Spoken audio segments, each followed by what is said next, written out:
The slap echoed through the dining room like a gunshot. 75 guests fell silent. Forks stopped moving.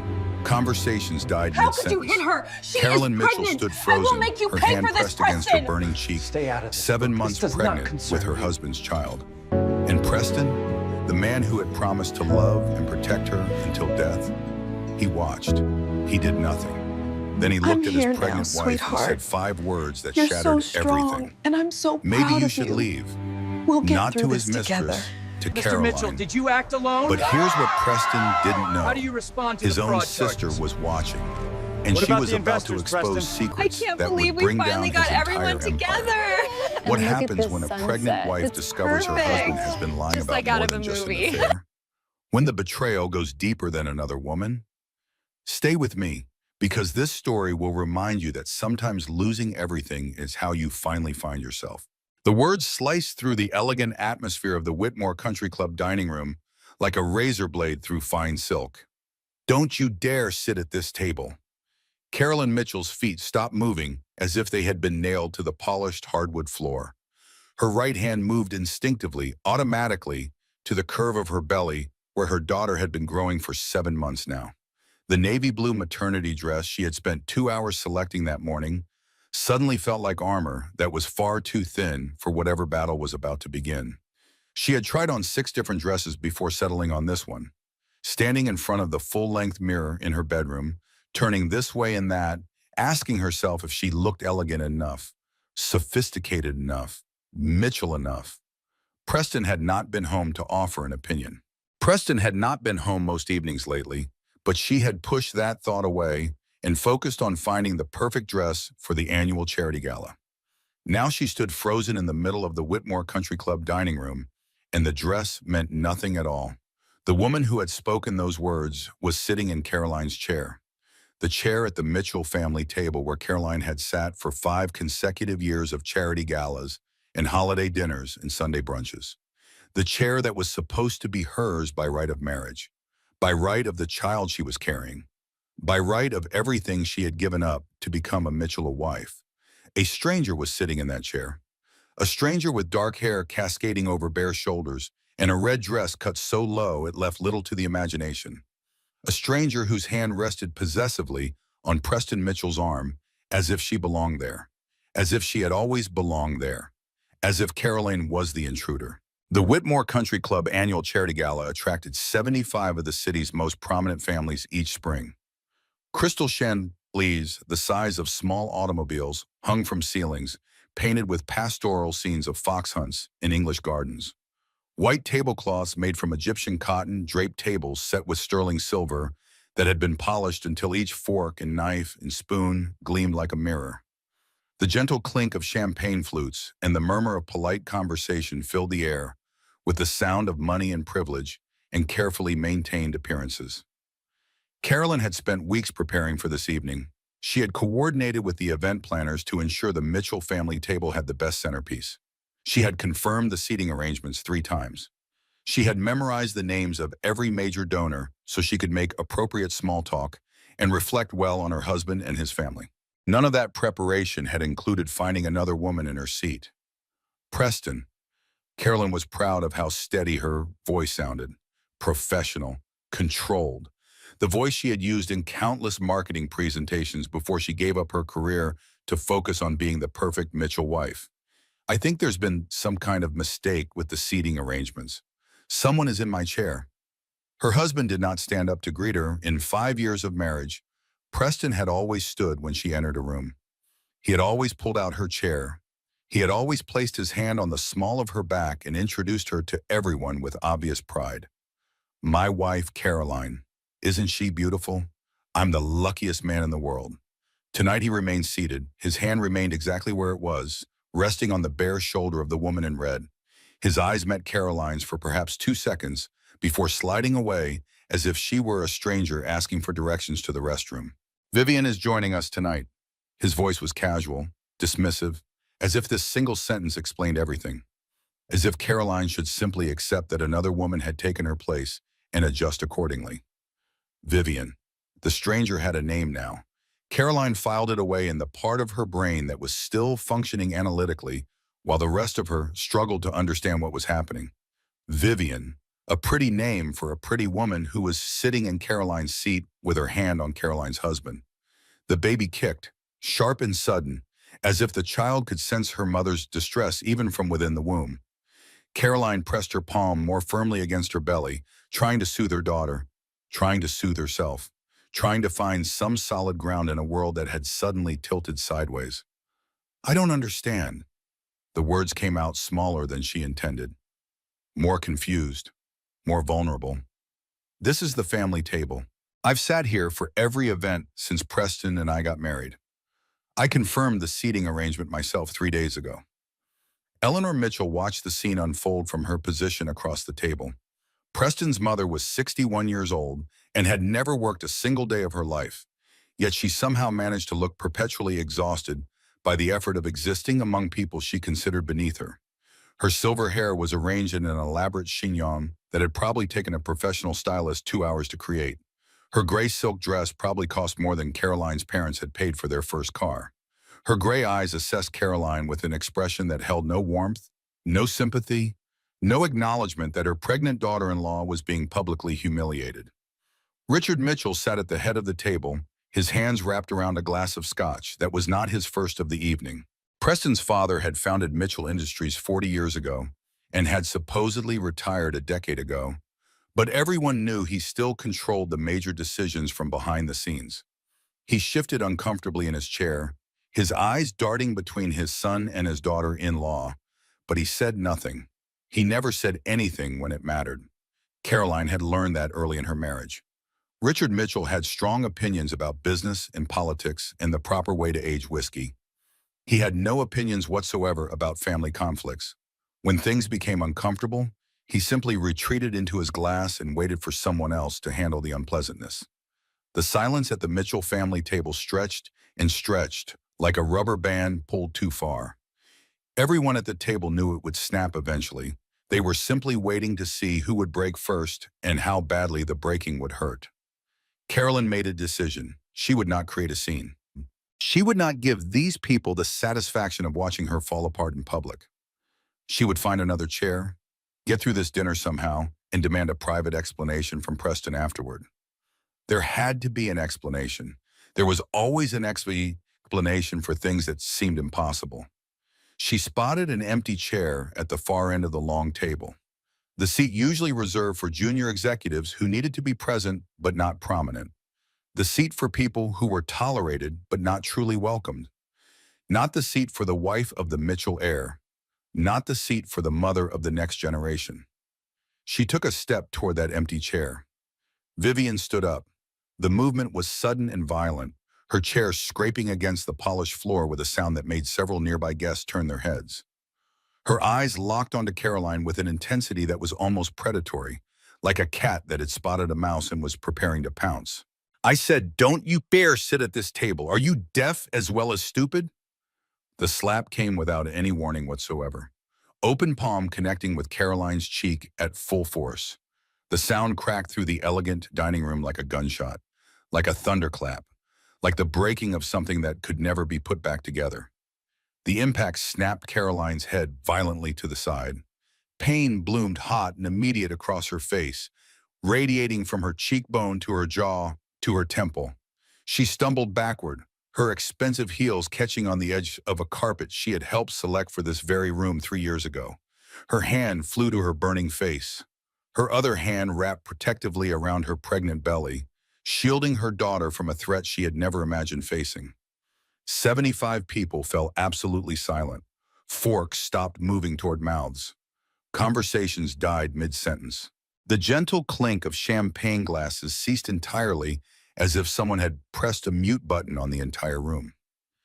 Every single person in the Whitmore Country Club dining room turned to stare at the Mitchell family table, where a pregnant woman stood with her hand pressed to her reddening cheek, while the woman who had struck her stood triumphant in a red dress. Caroline's vision blurred at the edges. She blinked rapidly, trying to clear her sight, trying to make sense of what had just happened to her. Her cheek throbbed with every heartbeat, the pain sharp and undeniable and impossible to ignore. She looked at Preston. Her husband was watching. He had seen everything that had just happened. He had watched another woman stand up and cross the space between them and strike his pregnant wife across the face in front of 75 witnesses in every important family in the city. And his expression was not horror. His expression was not shock or outrage or the protective fury that she had expected, that she had counted on, that she had believed in with every fiber of her being. His expression was irritation, annoyance, exasperation, the look of a man whose evening had been inconveniently disrupted, the look of someone watching a minor problem that would need to be managed and minimized. He was looking at Caroline the way someone might look at a stain on an expensive tablecloth, something unpleasant that needed to be dealt with, something that was ruining the aesthetic of an otherwise pleasant evening. Maybe you should leave. Preston's voice was quiet but perfectly audible in the silent room. Every single person heard him. Every single person understood exactly who he was addressing. You're making a scene, Caroline. This is embarrassing. He was talking to her. He was telling his pregnant wife to leave after watching another woman assault her in public. He was choosing the woman in red over the woman who had given him 5 years of her life and was carrying his child. The words hit Caroline harder than the slap had. She felt something fundamental crack inside her chest. Something that had been holding her together through months of late nights and canceled dinners in the growing distance she had tried so hard to ignore. Something that had whispered everything is fine, and he still loves you, and this is just a rough patch in an otherwise good marriage.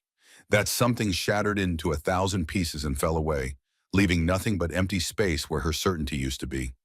She opened her mouth to respond, to defend herself, to demand an explanation, to ask Preston why he was doing this to her, to them, to the family they were supposed to be building together.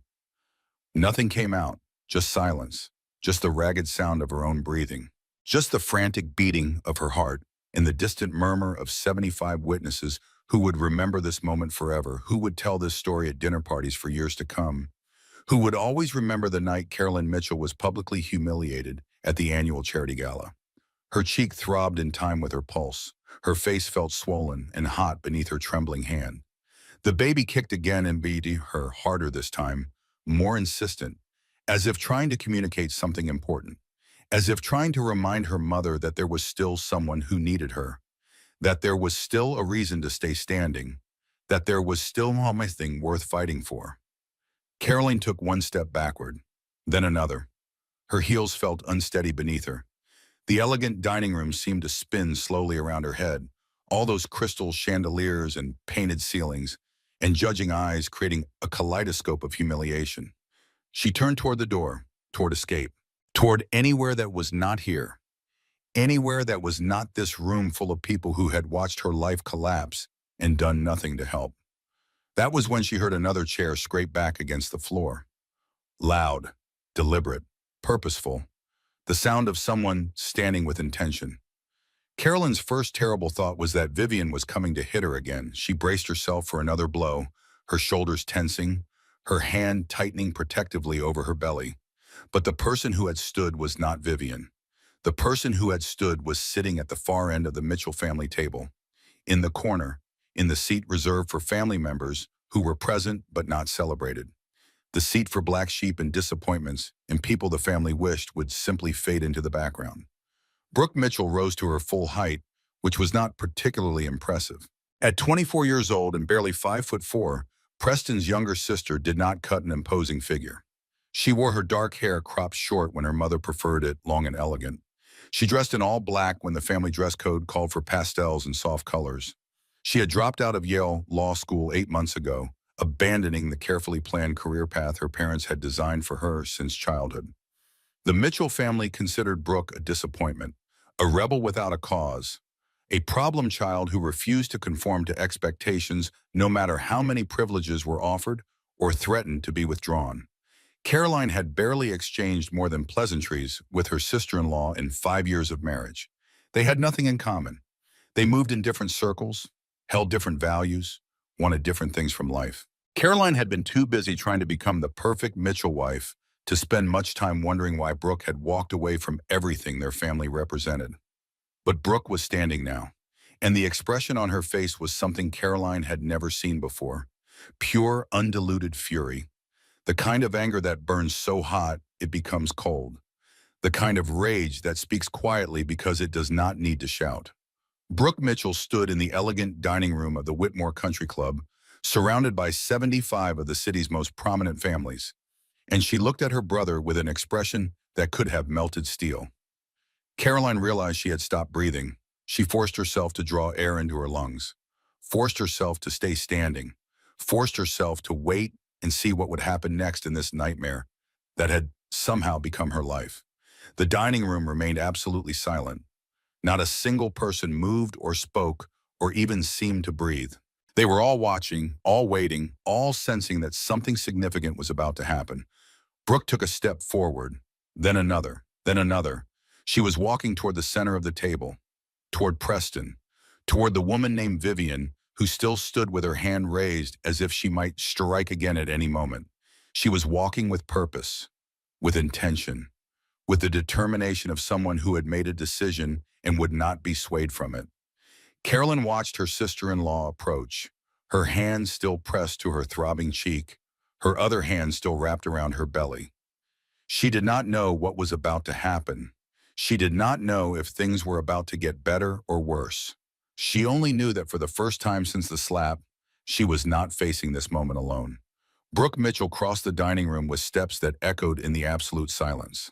Her black boots against the polished hardwood floor created a rhythm that sounded almost like a drumbeat, a call to battle, a warning of what was coming. At 24 years old, she was everything the Mitchell family had spent 2 decades trying to prevent her from becoming. She wore her dark hair cropped close to her head in a style her mother called aggressive, and unfeminine. Her dress was simple black cotton when everyone else wore silk and satin in approved seasonal colors. She had a small tattoo on her left wrist that she had gotten on her 18th birthday specifically because she knew it would horrify her parents. She had walked away from Yale Law School 8 months ago, abandoning a full scholarship and a guaranteed position at the family's preferred firm. She had moved into a small apartment on the unfashionable side of the city. She had stopped attending family dinners and holiday gatherings and all the social events where the Mitchells displayed their unity and their wealth and their carefully cultivated image of American success. The family called her troubled, difficult, a phase that would eventually pass when she grew up and accepted her responsibilities. They spoke about her in hushed, concerned tones, as if she were suffering from an illness that required patience and understanding, rather than a person who had simply chosen a different path. But Brooke had not left because she was troubled. She had left because she had learned things about her family that she could not unknow. She had left because his staying would have required participating in lies she could no longer stomach. She had left because sometimes walking away is the only form of integrity available. Now she stood in the middle of the Whitmore Country Club dining room, surrounded by the very society she had rejected, facing the brother who had driven her away. "Did you just hit a pregnant woman?" Her voice carried through the silent room with perfect clarity, cold and controlled and absolutely certain. Not shouting, not screaming, just speaking the truth in a tone that demanded acknowledgement. Vivian Blake rolled her elaborately made-up eyes. Her hand had finally dropped from its striking position, but she showed no sign of remorse. No indication that she understood she had just committed assault in front of 75 witnesses. Her expression suggested that Caroline had somehow deserved what happened, that the slap had been a reasonable response to an unreasonable intrusion. "Stay out of this, Brooke. Yes. It's a private matter between adults, and it has nothing to do with you. Did you just hit a pregnant woman?" Brooke separated each word, giving each one its own weight and significance. The repetition was deliberate. The emphasis was unmistakable. She was not going to let this moment pass without forcing everyone in the room to acknowledge exactly what had happened. She positioned herself directly between Caroline and Vivian, her small frame somehow filling the space with more authority than seemed physically possible. She stood like a wall, like a shield, like the protection that Caroline's own husband should have provided and had failed to offer. Caroline watched from behind her sister-in-law's protective stance, her hand still pressed to her burning cheek, her heart still racing with shock and fear and confusion. She and Brooke had never been close. They had exchanged perhaps 100 words total in 5 years of family gatherings. They occupied completely different worlds within the Mitchell orbit, had nothing in common, shared no particular bond beyond the accident of Caroline's marriage to Brooke's brother. But Brooke was standing between her and danger now. Brooke was the only person in this room of 75 witnesses who had moved to help her. Brooke was doing what Preston should have done, what an indecent human being should have done, what Caroline had naively believed her husband would always do. And you? Brooke turned to face her brother directly. Her voice dropped to something even colder than before. Quieter, more dangerous, like the calm before a violent storm.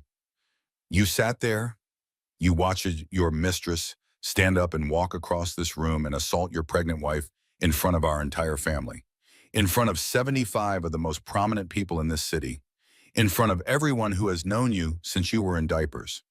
She took another step closer to Preston, who remained seated as if frozen in place. What kind of man does that, Preston? What kind of husband watches his wife get assaulted and tells her to leave because she's making a scene? What kind of father sits there while his unborn child is put at risk and does absolutely nothing? The word landed in Caroline's chest like a physical blow. Mistress, not colleague, not friend, not business associate or family acquaintance or any of the explanations Caroline's desperate mind had been grasping for since she walked into this room and found her chair occupied. Mistress. Her husband had a mistress, a woman he was sleeping with, a woman he had brought to a family event, a woman he had chosen over his pregnant wife in front of everyone they knew. Caroline had suspected, on some level buried deep beneath layers of denial and desperate hope, she had known for months that something was terribly wrong. The late nights at the office that grew later and later until Preston sometimes did not come home at all. The distant looks when she tried to talk to him about the nursery or the baby names or their plans for the future. The way he had stopped reaching for her in bed, stopped touching her belly when the baby kicked, stopped looking at her with the warmth and affection that had defined the early years of their marriage. She had told herself it was stress, work, pressure, the anxiety of impending fatherhood. She had made excuses because making excuses was easier than facing the alternative. She had protected herself from the truth because the truth was too devastating to contemplate. Now the truth was standing in a red dress in the middle of the Whitmore Country Club dining room, and there was nowhere left to hide from it. Preston's jaw tightened visibly beneath his perfectly groomed 5 o'clock shadow. The golden boy of the Mitchell family was not accustomed to being publicly confronted. He had spent 34 years being praised and promoted and protected from consequences. His parents had smoothed over every mistake, paid off every problem, ensured that their son never faced any real accountability for anything he did. He did not know how to handle his baby sister standing up to him in front of everyone who mattered. Brooke, this is not the time or place to discuss family business. His voice carried the practiced authority of a man who was used to being obeyed. We can talk about this later in private, like civilized adults. Right now you're causing a scene that is embarrassing everyone. When is the time, Preston? Brooke cut him off with a sharp gesture of her hands slicing through the air between them. When exactly is the appropriate moment to discuss the fact that you let your mistress assault your pregnant wife? When she's in the hospital from the stress? When she's miscarried your child? When you've completely destroyed her life and her reputation and her faith in humanity? Her voice rose slightly, carrying to every corner of the silent dining room. Tell me, big brother, when is it ever the right time to show basic human decency to the woman who gave up everything to be your wife? The woman who is carrying your child right now at this moment, while you sit there and tell her to leave because she's embarrassing you? Carolyn felt tears threatening to spill down her cheeks. She blinked them back furiously. She would not cry in front of these people. She would not give Vivian or Preston or any of the watching guests the satisfaction of seeing her completely break down. She had already been humiliated enough for one evening. She would hold on to whatever scraps of dignity remained. Eleanor Mitchell finally decided to intervene. She had been watching the confrontation with the detached interest of someone viewing a mildly entertaining theatrical performance.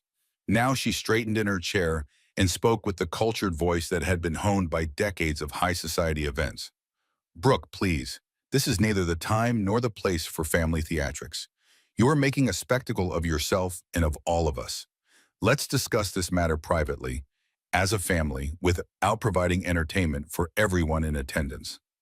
Privately, Brooke laughed, and the sound held no humor whatsoever. Just bitterness and disbelief and the righteous anger of someone who had finally run out of patience for lies. He brought his mistress to the annual charity gala, Mother. He gave her Caroline's seat at the family table.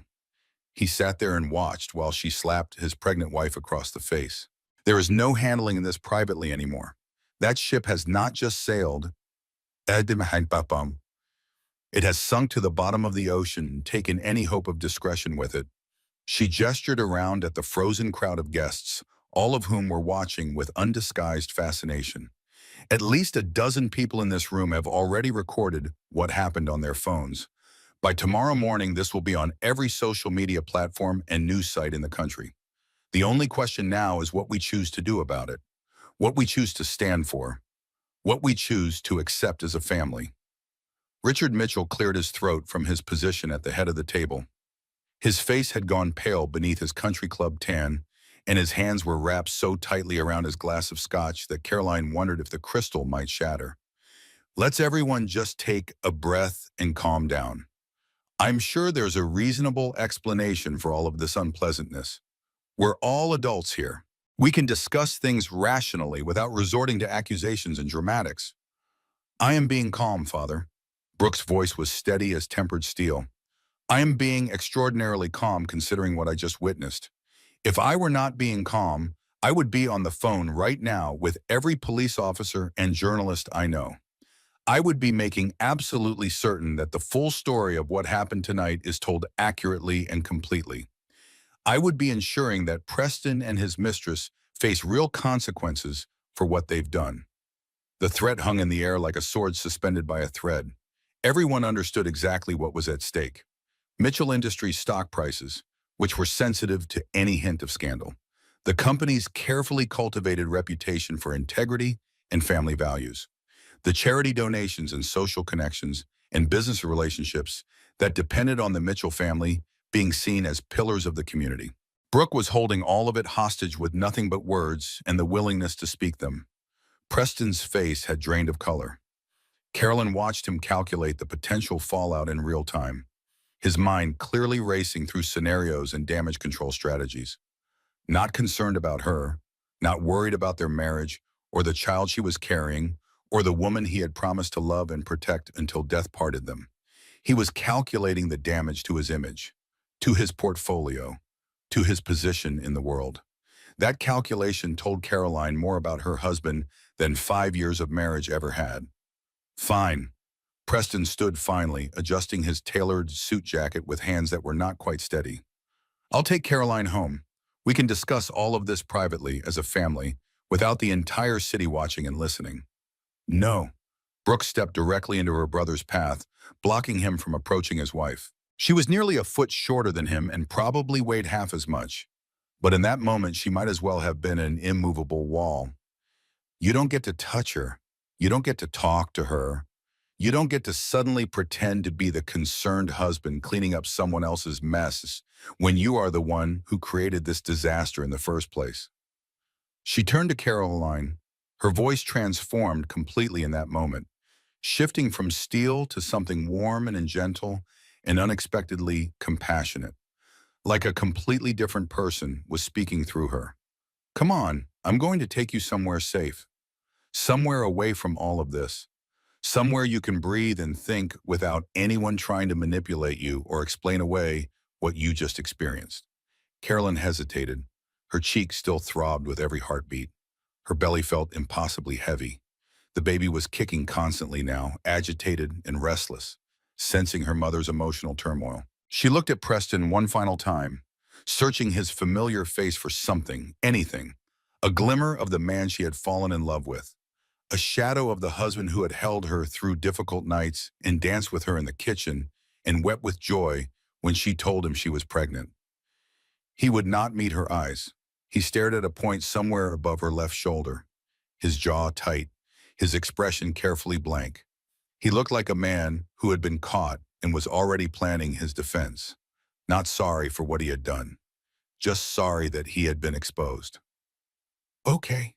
Carolyn's voice emerged as barely more than a whisper, broken and exhausted, and finally accepting what she had been trying so hard not to see. Okay, Brooke, I'll go with you. Brooke took her arm gently, carefully, as if Caroline were made of glass that might shatter at any moment. Perhaps she was. She certainly felt fragile enough. The only thing holding her together was the need to get out of this room with some shred of dignity intact. They walked together through the silent dining room, past table after table of staring guests, past people Caroline had socialized with for 5 years, who had attended her wedding, who had sent gifts when her pregnancy was announced. None of them moved to help. None of them spoke a word of support.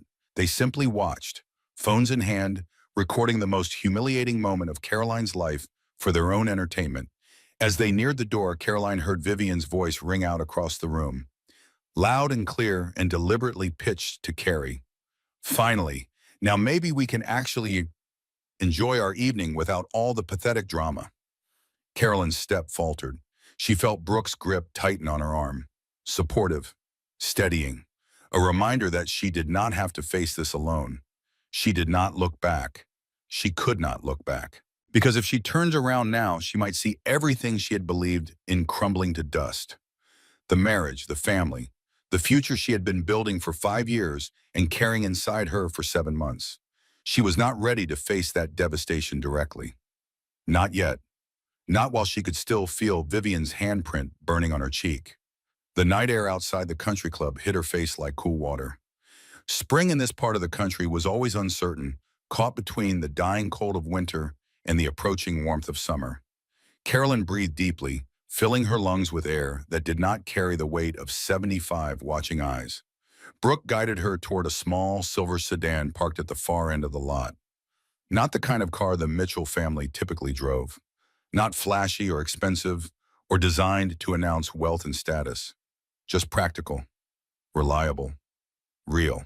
In the passenger seat, with the country club growing smaller in the rearview mirror, Carolyn finally allowed herself to process what had just happened.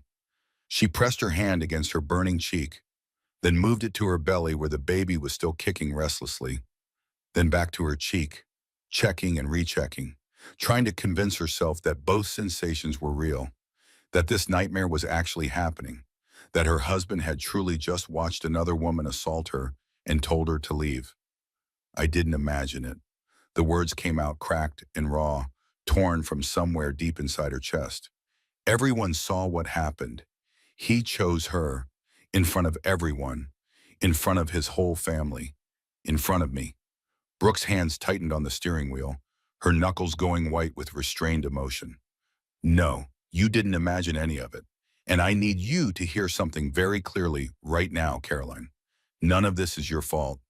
You did nothing wrong. You did not deserve what happened to you tonight. Do you understand? Carolyn closed her eyes and let the words wash over her. The baby kicked once more, gently this time, almost soothingly, a tiny life reminding her mother that there was still something good in the world, that there was still someone worth fighting for. Where are you taking me? My apartment. It's small and it's messy and it's not anything like what you're used to, but it's safe and you need somewhere safe right now, somewhere you can think without Preston or my parents trying to manage your reaction and explain away what you saw.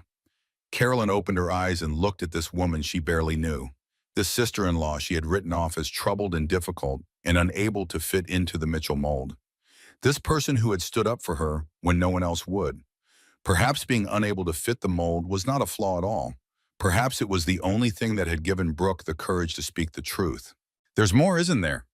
It was not a question. Carolyn could see it in the rigid set of Brooke's shoulders, in the way her jaw was clenched tight enough to crack teeth, in the careful way she was navigating the dark streets. There's something else you are not telling me. Something worse than what I already know. Brooke was silent for a long moment. The streetlights painted moving shadows across her face as they drove through quiet neighborhoods. The city looked peaceful, normal, completely indifferent to the fact that Caroline's world had just collapsed around her. Yes, Brooke's voice was heavy with reluctance, with the weight of knowledge she had been carrying alone for far too long. There's more, much more than you know, but I think you need to be somewhere safe before I tell you the rest. I think you need to be sitting down and breathing in somewhere that feels secure. Carolyn pressed her hand against her belly. The baby shifted and settled, growing calmer now that they were away from the chaos of the country club. How bad is it? Brooke didn't answer immediately. She navigated a turn, checked her mirrors, seemed to be choosing her words with extreme care. Bad enough that I walked away from my entire family rather than be part of it.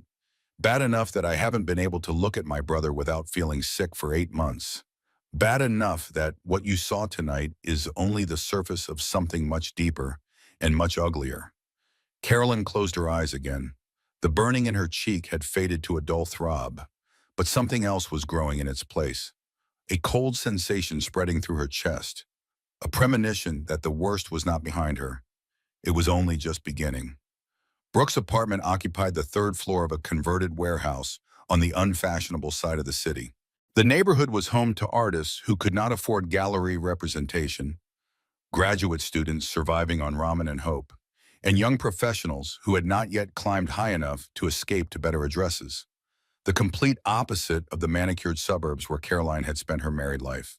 The building's elevator had been broken since before Brooke moved in. They climbed 3 flights of stairs slowly, Caroline gripping the railing with one hand and her belly with the other. The stairwell smelled of old paint and decades of accumulated living. Someone on the second floor was cooking something with a lot of garlic. A dog barked somewhere above them, then fell silent. Normal sounds, normal smells, evidence of normal lives being lived by normal people who did not attend charity galas at country clubs or worry about the Mitchell family reputation. The apartment itself was small, a studio layout with exposed brick walls that had once been painted white and were now more of a yellowed cream. Industrial windows stretched from waist height nearly to the ceiling, offering a view of the alley below and the building opposite.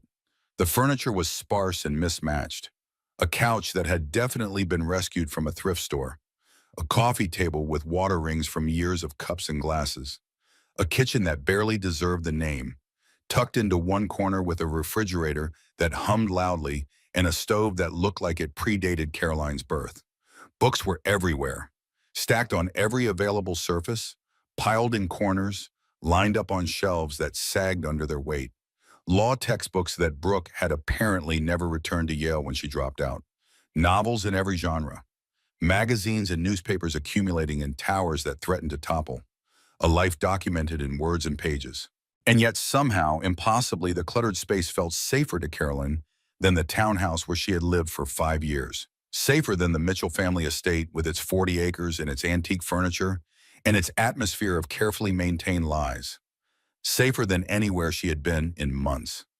She lowered herself onto the worn gray couch, accepting the ice pack wrapped in a thin dish towel that Brooke pressed into her hand.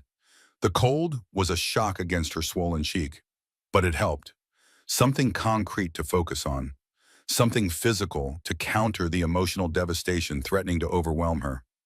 Brooke paced back and forth across the small apartment, her black boots leaving scuff marks on hardwood floors that already bore the evidence of years of pacing. She moved like someone who could not sit still, someone whose body needed to process emotion through motion. "How long have you known?" Caroline's voice came out hollow, empty, like someone had reached inside her and scooped out everything that made her Caroline, leaving only a shell behind. "About Preston and that woman. How long have you known about the affair?" Brooke stopped pacing.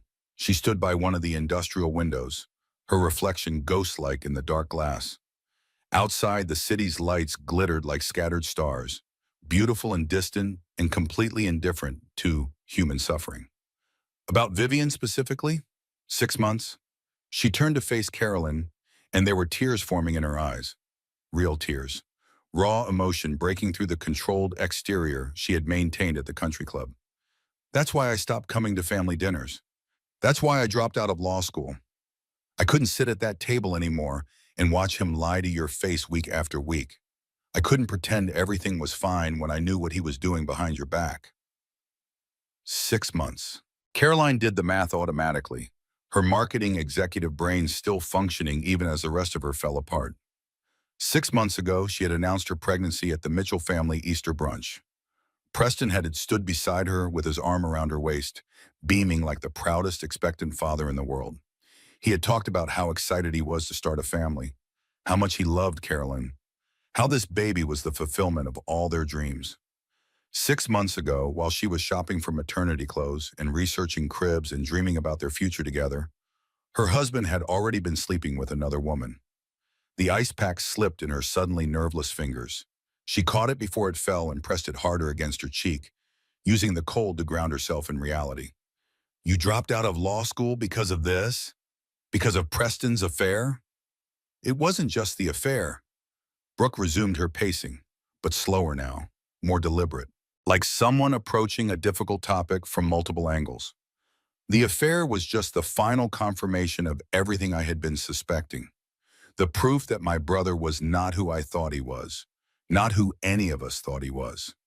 She stopped pacing and sat down on the scarred coffee table directly across from Carolyn, close enough to reach out and touch, close enough that Caroline could see the tears still threatening to spill down her cheeks. There's something else I need to tell you, something about the baby, something Preston has been telling our parents for months now. Caroline's stomach dropped. The ice pack definitely fell this time, hitting the worn hardwood floor with a dull thud that seemed to echo through the small apartment. What about the baby?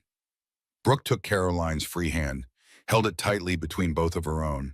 Her palms were warm and slightly damp with nervous sweat. He's been telling them that the baby might not be his. When the words did not make sense, they were just sounds, syllables strung together in an order that Caroline's brain could not process into meaning. She stared at Brooke without comprehension, waiting for clarification, waiting for some explanation that would make the impossible statement understandable.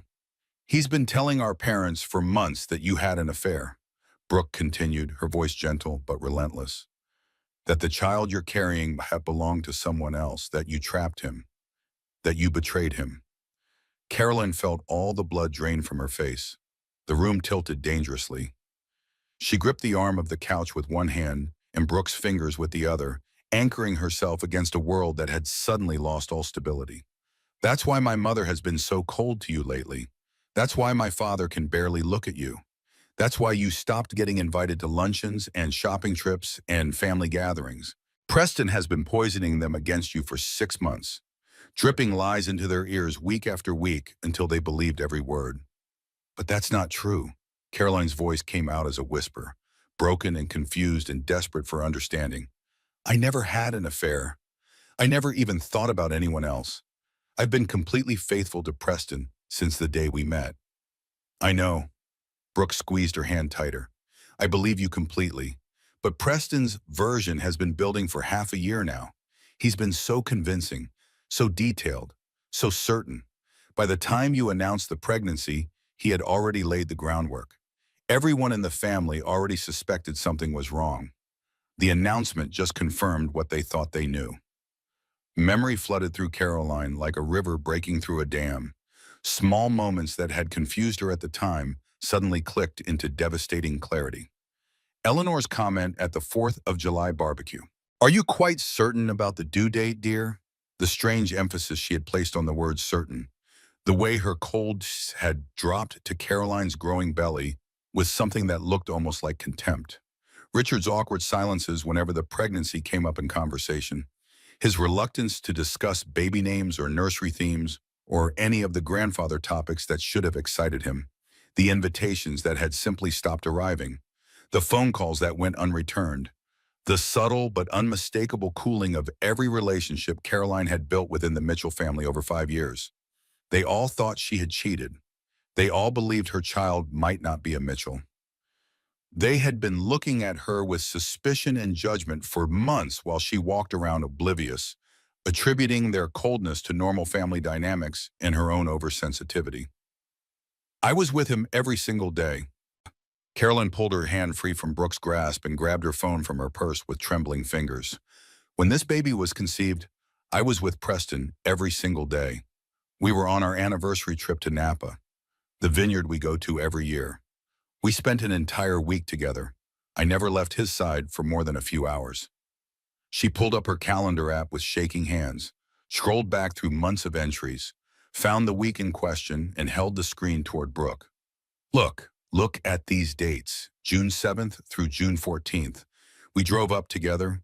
We stayed at that bed and breakfast with the amazing garden. We toured wineries every day and ate dinner together every night. We took that cooking class where we both burned the risotto and laughed about it for hours. The memories crashed through her mind like waves. Preston's face across a candlelit dinner table, his hand holding hers as they walked through endless rows of grapevines. The night he had made love to her so tenderly and whispered that he hoped they had made a baby together. 2 weeks after they returned home, the pregnancy test had come back positive. He cried. Carolyn's voice broke completely, shattered into pieces like glass hitting concrete.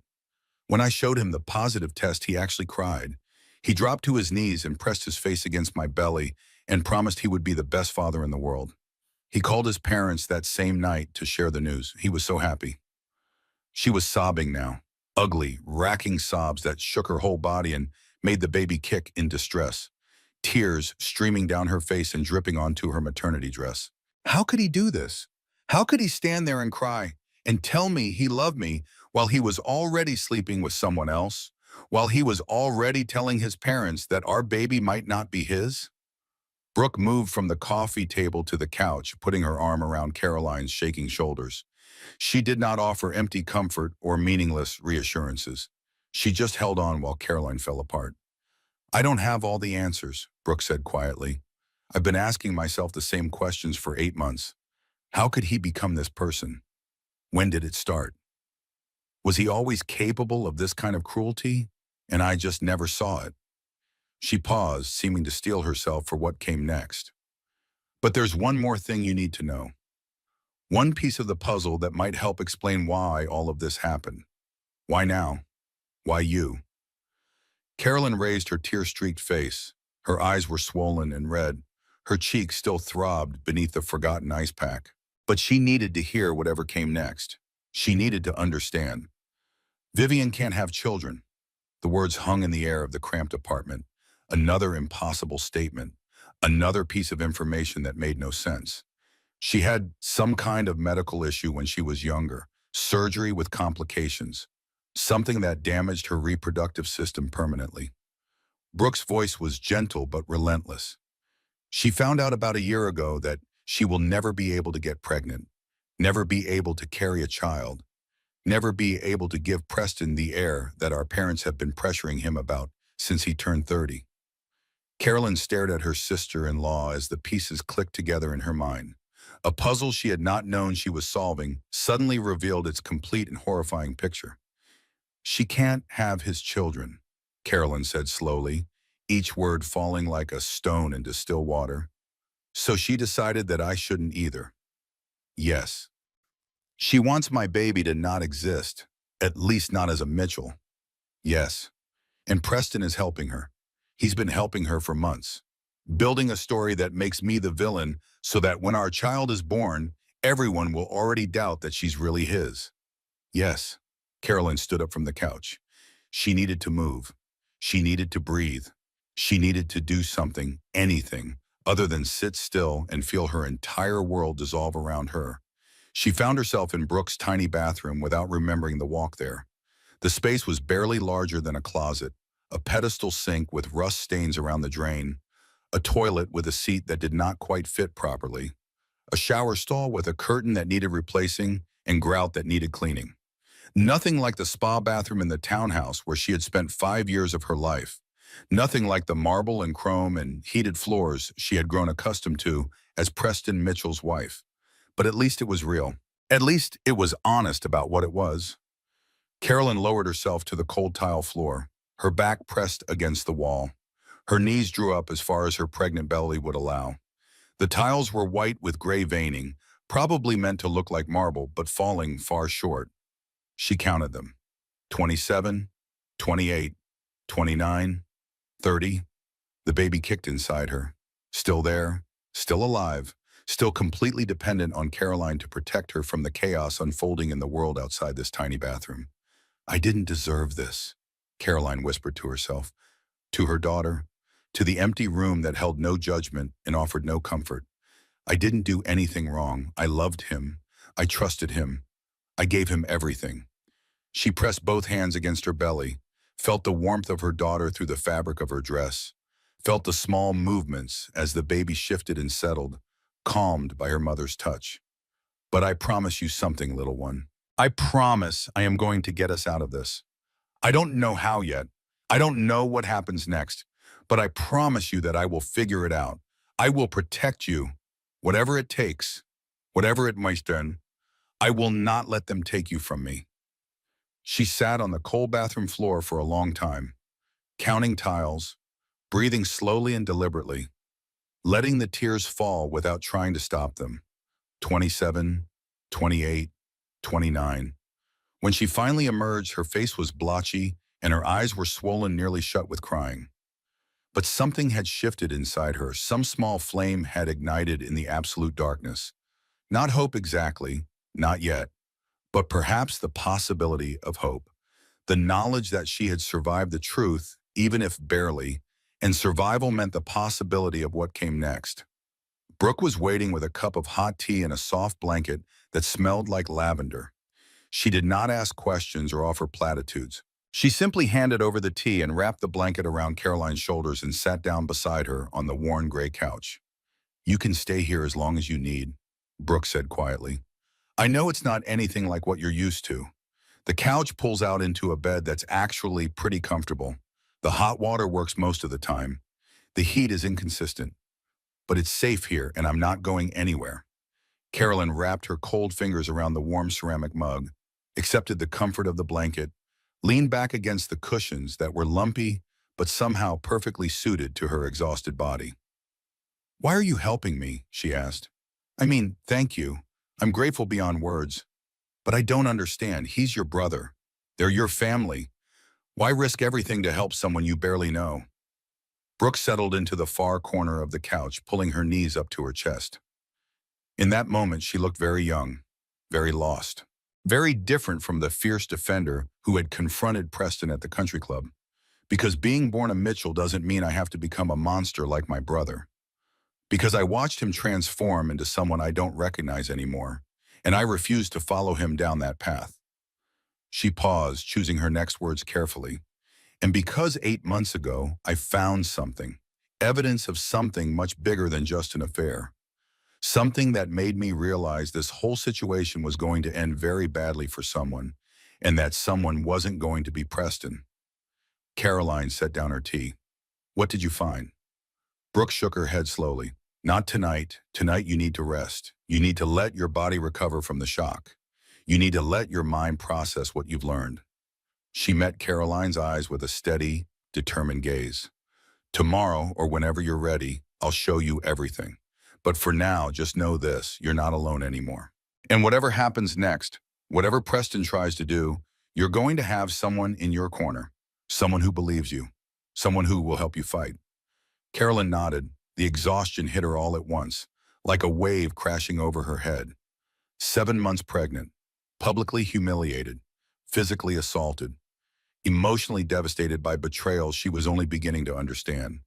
Her body demanded rest whether her mind was ready for it or not. She stretched out on the couch that would become her bed for the foreseeable future. Brooke covered her with additional blankets and turned off the overhead light, leaving only a small lamp glowing in the corner. The baby kicked one final time, gentle and reassuring, like a tiny voice saying, "We'll be okay, Mama. We'll figure this out together." And somehow, impossibly, against every odd, Carolyn slept.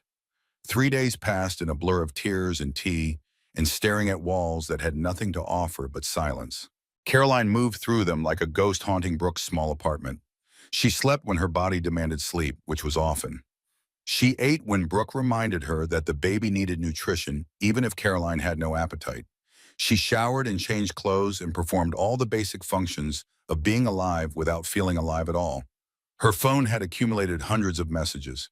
She could see the notifications stacking up on the lock screen every time she picked it up to check the time. Text messages, voicemails, emails, the electronic detritus of a life falling apart. 73 messages from people she had once considered friends, women she had lunched with, couples they had socialized with, People who had attended her wedding and had sent gifts when the pregnancy was announced. Most of them were probably reaching out because they had seen the video, not because they actually cared about her well-being. 41 messages from Eleanor Mitchell. Caroline could imagine the content without reading them. Carefully worded expressions of concern that were really demands for damage control. Suggestions for how to handle the public relations disaster. Reminders about family loyalty and the importance of presenting a united front. 12 messages from Richard Mitchell. Probably awkward voicemails from a man who had never known how to address emotional situations and certainly did not know how to start now. 3 messages from the Mitchell family lawyer. Legal documents waiting to be reviewed. Settlement offers being prepared. The machinery of divorce already grinding into motion before she had even decided what she wanted. 0 messages from Preston. Not a single word from the man who had been her husband for 5 years. Not a question about her health or the baby's health. Not an explanation or an apology or even an acknowledgement that anything had happened. Just complete, absolute silence. His silence told her everything she needed to know about how little she had ever mattered to him. On the 3rd day, 3. Deanna arrived. Carolyn heard the knock on the door and assumed it was a delivery person or a neighbor. Brooke had stepped out to get groceries, and no one else knew where Caroline was staying. She had not told anyone where she had gone after the gala. But when Brooke opened the door a few minutes later, Deanna Warren stood in the doorway with 2 bags of groceries and an expression of desperate guilt. Deanna had been Caroline's closest friend since their freshman year of college. They had been randomly assigned as roommates in a cramped dormitory with cinder block walls and industrial carpet that always smelled faintly of cleaning chemicals. They had survived terrible boyfriends and worse haircuts and late-night study sessions fueled by cheap wine and cheaper pizza. They had been each other's maids of honor at their respective weddings. Deanna was supposed to be the godmother. She came into Brooke's apartment without waiting for an invitation and began organizing the groceries as if this were her own kitchen. Fresh vegetables that Caroline had not seen in days, protein that the baby needed, fruit and cheese and things that required no cooking because Deanna knew Caroline had no energy for cooking. This was what they did for each other. This was what real friendship meant. Showing up with practical help when words failed. The video went viral. Deanna spoke carefully, keeping her back turned as she arranged things in the refrigerator. I'm sure you already know that, but I wanted to make sure you heard it from someone who cares about you rather than finding out some other way. Caroline did not look up from the spot on the floor she had been studying. A water stain in the rough shape of a heart. She had noticed it on the first day and had been staring at it intermittently ever since. Something about the shape felt meaningful, though she could not have explained why. Someone at the gala recorded everything on their phone. The slap, Brooke's speech, Preston telling you to leave, all of it. Deanna closed the refrigerator and turned to face the couch where Caroline sat motionless. 8 million views and climbing. It's on every social media platform. News sites are picking it up. People are talking about it on morning shows. Good. The single word emerged flat and emotionless. A stone dropped into still water. Deanna's expression shifted from careful concern to open surprise. Caroline, I'm not sure you understand the implications of, I said good. For the first time in 3 days, something flickered in Caroline's voice. Something that might have been anger. Something that might have been determination. Something alive beneath the numbness. Let them watch. Let everyone see what kind of man Preston Mitchell really is. Let his business partners see. Let his clients see. Let everyone who ever admired him or envied him see exactly who he chose to be when he thought no one was watching. A long silence followed. Carolyn could feel Deanna and Brooke exchanging looks above her head. The silent communication of people who were worried about someone they loved and did not know how to help. Finally, Deanna sat down on the couch beside Carolyn. Close enough to be present, but not quite touching, leaving space while still offering proximity. There's something I need to tell you. Her voice had changed, become smaller, more hesitant, heavy with guilt. Something I should have told you months ago. Caroline's head turned slowly to look at her best friend, the woman who had stood beside her through every major moment of her adult life, the woman she trusted more than almost anyone in the world. I saw them together. Deanna could not meet Caroline's eyes. She stared at her own hands twisting nervously in her lap. About 2 months ago, at a restaurant downtown, that Italian place we used to go to for special occasions. Remember, with the garden patio and the handmade pasta? Caroline remembered. She and Preston had celebrated their third anniversary there. He had surprised her with reservations and had arranged for a string quartet to play their wedding song. She had cried happy tears and told him she was the luckiest woman in the world. I was walking past on my way to meet a client for drinks, Deanna continued, and I glanced through the window the way you do when you're walking past restaurants, just looking at the people inside without really seeing them. She paused, swallowed hard, forced herself to continue. But then I did see them. Preston and a woman I didn't recognize. Dark hair, red dress. They were in a back booth, mostly hidden, but I saw enough. His hand on her face, the way they were leaning toward each other, the way they were looking at each other. The words landed in Caroline's chest like stones thrown into water, each one creating ripples that spread outward through her already devastated heart. I told myself it was probably business, some kind of meeting that just happened to look intimate from the outside. I convinced myself there had to be an innocent explanation because the alternative was too terrible to consider. Deanna's voice cracked. Tears began streaming down her face. I didn't want to be wrong. I didn't want to accuse him of something horrible if I was misinterpreting what I saw. I didn't want to break your heart over nothing. She finally looked up, meeting Caroline's eyes with her own tear-filled gaze. So I stayed quiet. I convinced myself I was protecting you. I convinced myself that if there was really something wrong, someone else would notice. Someone else would say something. Someone braver than me. Carolyn stared at the woman who had been her closest friend for 11 years, who had held her hair back when she drank too much in college, who had talked her through every heartbreak and celebrated every triumph, who had sworn to always tell her the truth no matter how difficult. Everyone knew. Carolyn's voice was flat, dead, like all the life had been squeezed out of it. For months, everyone around me knew what was happening, and everyone chose to protect him instead of telling me the truth. Not everyone. Brooke spoke from the kitchen doorway where she had been watching the confession. I didn't protect him. I walked away from my entire family rather than participate in his lies. Brooke's the only one who didn't lie to my face. Deanna flinched as if she had been physically struck. The irony of the comparison was not lost on any of them. Carolyn had been slapped by a stranger. She had been betrayed by the people who were supposed to love her. Which injury hurt more? I'm sorry. The words poured out of Deanna in a rush, a flood of guilt, seeking any outlet. I'm so sorry, Caroline. I was trying to protect you, and instead I made everything 1,000 times worse. I was a coward. I was selfish. I was everything a best friend should never be. She reached for Caroline's hand, then pulled back, uncertain if the touch would be welcome. I don't expect you to forgive me. I don't deserve forgiveness. But I need you to know that I'm here now. Whatever you need, whatever happens next, I'm here, and I'm not leaving unless you tell me to go. Carolyn wanted to feel angry. She wanted to demand and scream and throw things. She wanted to demand to know why everyone she loved had failed her so completely. She wanted to feel something other than this hollow emptiness that had taken up permanent residence inside her chest. But anger required energy she no longer possessed. Rage required strength she had already spent. Every emotion had been wrung out of her over the past 3 days, leaving nothing but exhaustion and the dull ache of knowing too much. It doesn't matter now. She stood from the couch with movements that felt automated, mechanical, her body carrying her forward while her mind remained somewhere far away. I need to go home. I need to get some of my things.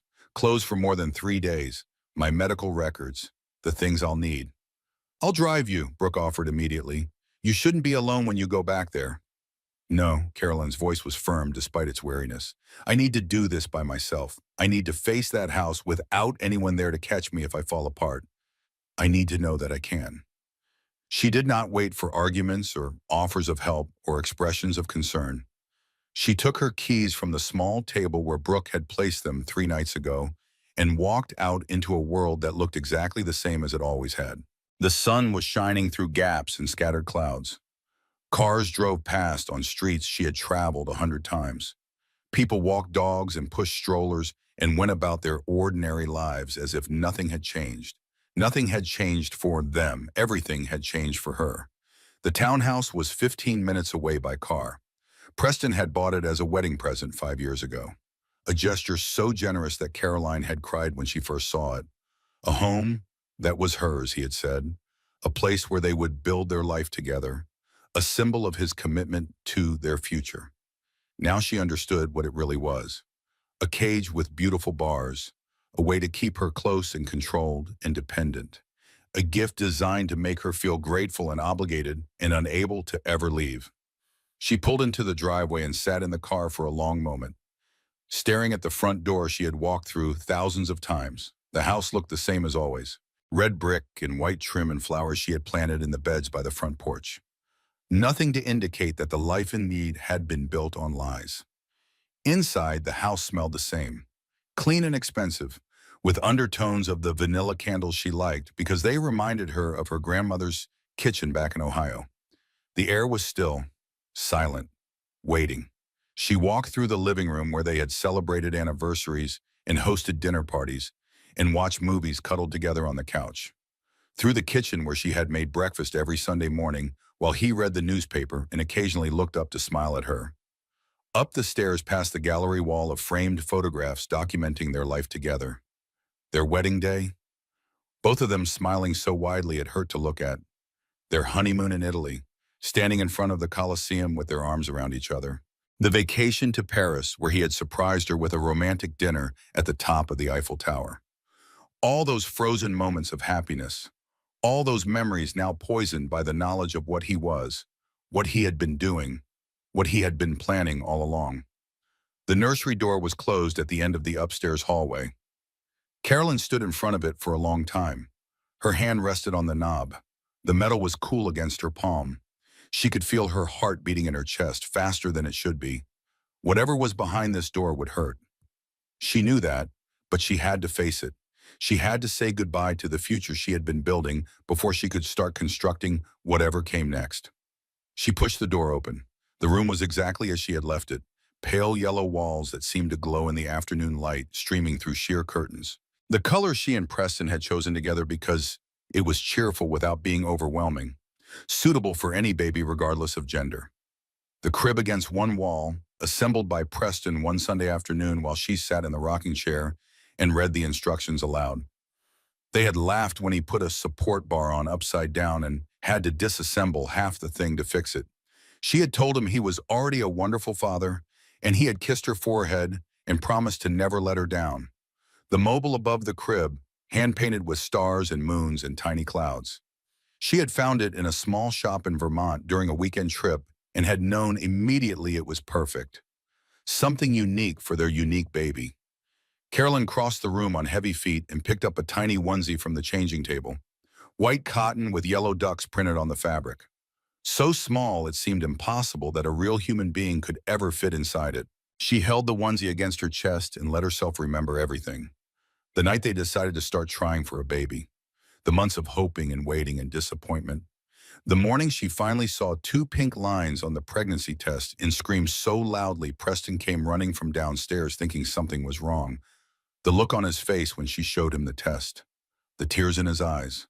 The way he had lifted her up and spun her around the bathroom while she laughed and cried and told him to be careful. The way he had dropped to his knees and pressed his face against her still flat belly and whispered promises to the baby he could not yet see or hear or feel. I love you already, little one. I'm going to be the best father in the world. Just you wait and see. I wanted you so badly, Carolyn whispered to the empty room, to the baby she carried, to the ghost of the future she had imagined.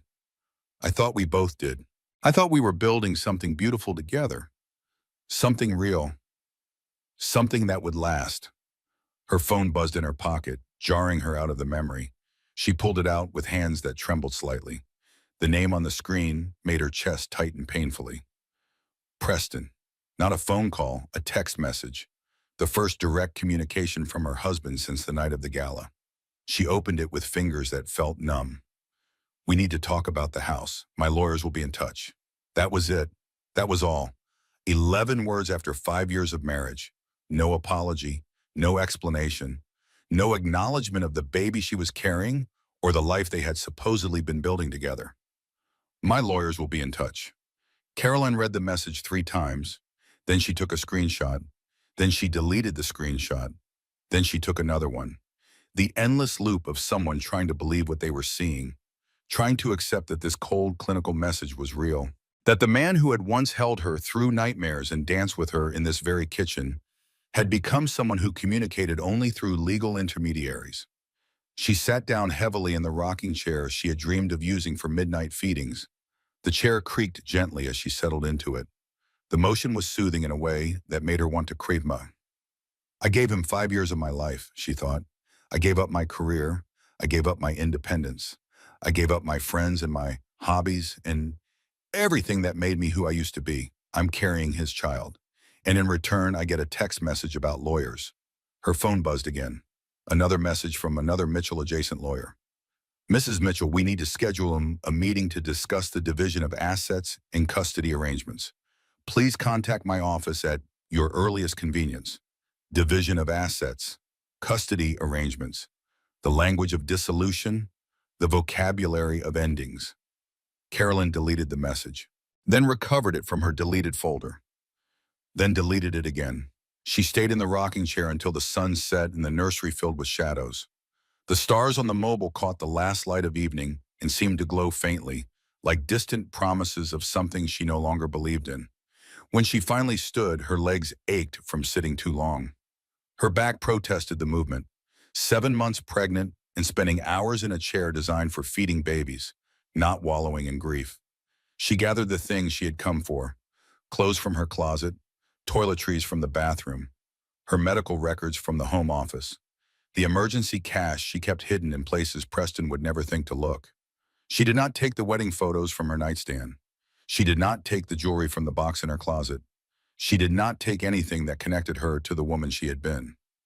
That woman was gone now. She had died 3 nights ago on the polished floor of the Whitmore Country Club while 75 people watched and her husband sat motionless.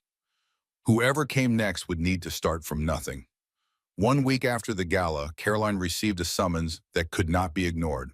The Mitchell family wanted to meet at the estate to discuss what they called the situation, like civilized adults who cared about resolving things properly. Caroline's first instinct was to refuse.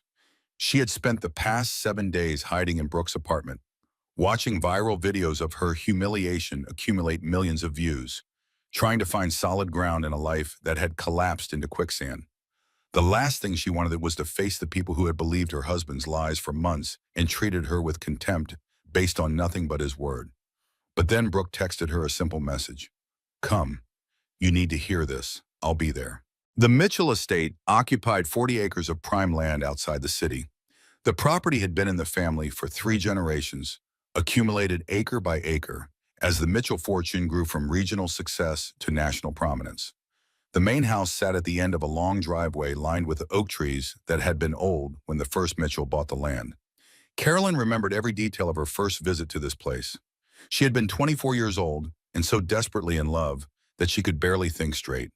Preston had driven her up the winding driveway in his convertible, watching her face as the house came into view. He had laughed at her expression of stunned amazement and promised that someday this would feel like home. She had tried so hard to make it feel like home, so hard to earn her place among the Mitchells, so hard to prove that she belonged in this world of wealth and privilege and carefully maintained appearances. None of it had mattered in the end. The formal living room where they waited for her was a museum piece, antique furniture that had been imported from Europe generations ago, paintings that would have been at home in any major gallery, Persian rugs that cost more than most families earned in a decade. Eleanor sat in a high-backed chair positioned to dominate the room, her silver hair perfect, her gray silk dress probably couture, her expression the careful mask she had worn for 61 years of managing the Mitchell family image. Richard stood by the fireplace, his hands clasped behind his back, a glass of something expensive sitting untouched on the mantel beside him. He looked older than Caroline remembered, more tired. Like the events of the past week had aged him in ways that even Mitchell money could not reverse. Brooke sat in the corner of the room with her arms crossed tightly over her chest.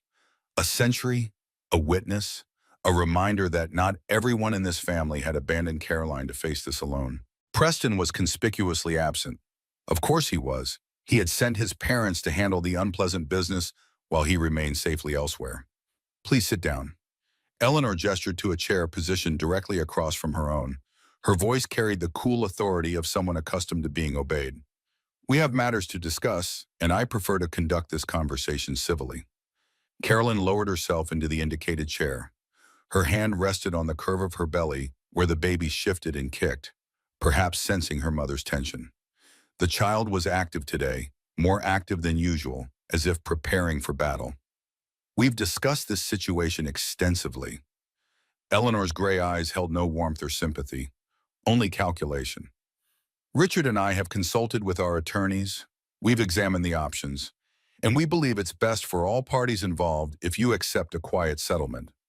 A settlement? $300,000. In exchange, you'll sign documentation releasing any claim to Mitchell family assets. You'll agree to a paternity test conducted by medical professionals of our choosing, and the divorce will proceed privately, without any further public spectacle. $300,000. The number hung in the elegant air of the room like a price tag on everything Caroline had lost. Her dignity, her reputation, her marriage, her belief in herself. All of it supposedly worth $300,000. A paternity test. Caroline heard her own voice as if from a distance. Surprisingly steady, surprisingly calm. You want me to prove that my daughter is Preston's child? Given the circumstances, I'm sure you can understand why such a measure is necessary for everyone's peace of mind. If the child is indeed Preston's, then under what circumstances? Carolyn cut her mother-in-law off. Something hot and dangerous flared in her chest. Something that had been building for days, waiting for an outlet. Your son cheated on me. Your son brought his mistress to a family event. Your son sat there and watched while she assaulted me in front of 75 witnesses. What circumstances exactly make me the one who needs to prove something? Eleanor's mask flickered for just a moment, the first crack in her perfect composure, the first sign that perhaps she had not expected Caroline to fight back. Richard cleared his throat and stepped away from the fireplace. Caroline, please try to be reasonable about this. Preston has explained to us that the marriage had certain difficulties, challenges that perhaps neither of you were equipped to handle properly.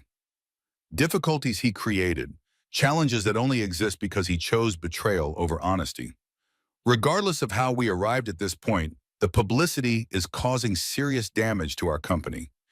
Mitchell Industries stock dropped 3% after that video went viral. Our shareholders are asking questions. Our board is demanding answers. We need this resolved quickly and quietly. The baby kicked hard enough that Caroline flinched. She pressed her hand more firmly against her belly, trying to soothe her daughter, trying to stay focused on the conversation unfolding around her. Stock prices, shareholder concerns, board meetings. They were more worried about their company than about the pregnant woman sitting in front of them. More concerned about money than about truth or justice or basic human decency. Brooke stood from her corner position, her voice sharp enough to cut glass. Are you actually hearing yourselves right now? She did nothing wrong. Your son is the one who cheated. Your son is the one who brought his mistress to publicly humiliate his pregnant wife. Your son is the villain in this story, and you're sitting here treating her like a problem to be managed with a settlement offer. Brooke, this is a family matter that does not concern. She is family. Brooke moved to stand beside Caroline's chair. Solidarity made physical. Or did that stop mattering when you decided it was more convenient to believe Preston's lies than to question your precious son's behavior? The silence in the formal living room stretched unbearably thin. Mother and daughter stared at each other across a divide that had been widening for years. Two versions of what it meant to be a Mitchell woman facing off over what it meant to have integrity. Carolyn stood from her chair. Her hands trembled behind her back where no one could see them, but her voice remained steady. A revelation, a discovery of strength she had not known she possessed. I'll take the paternity test.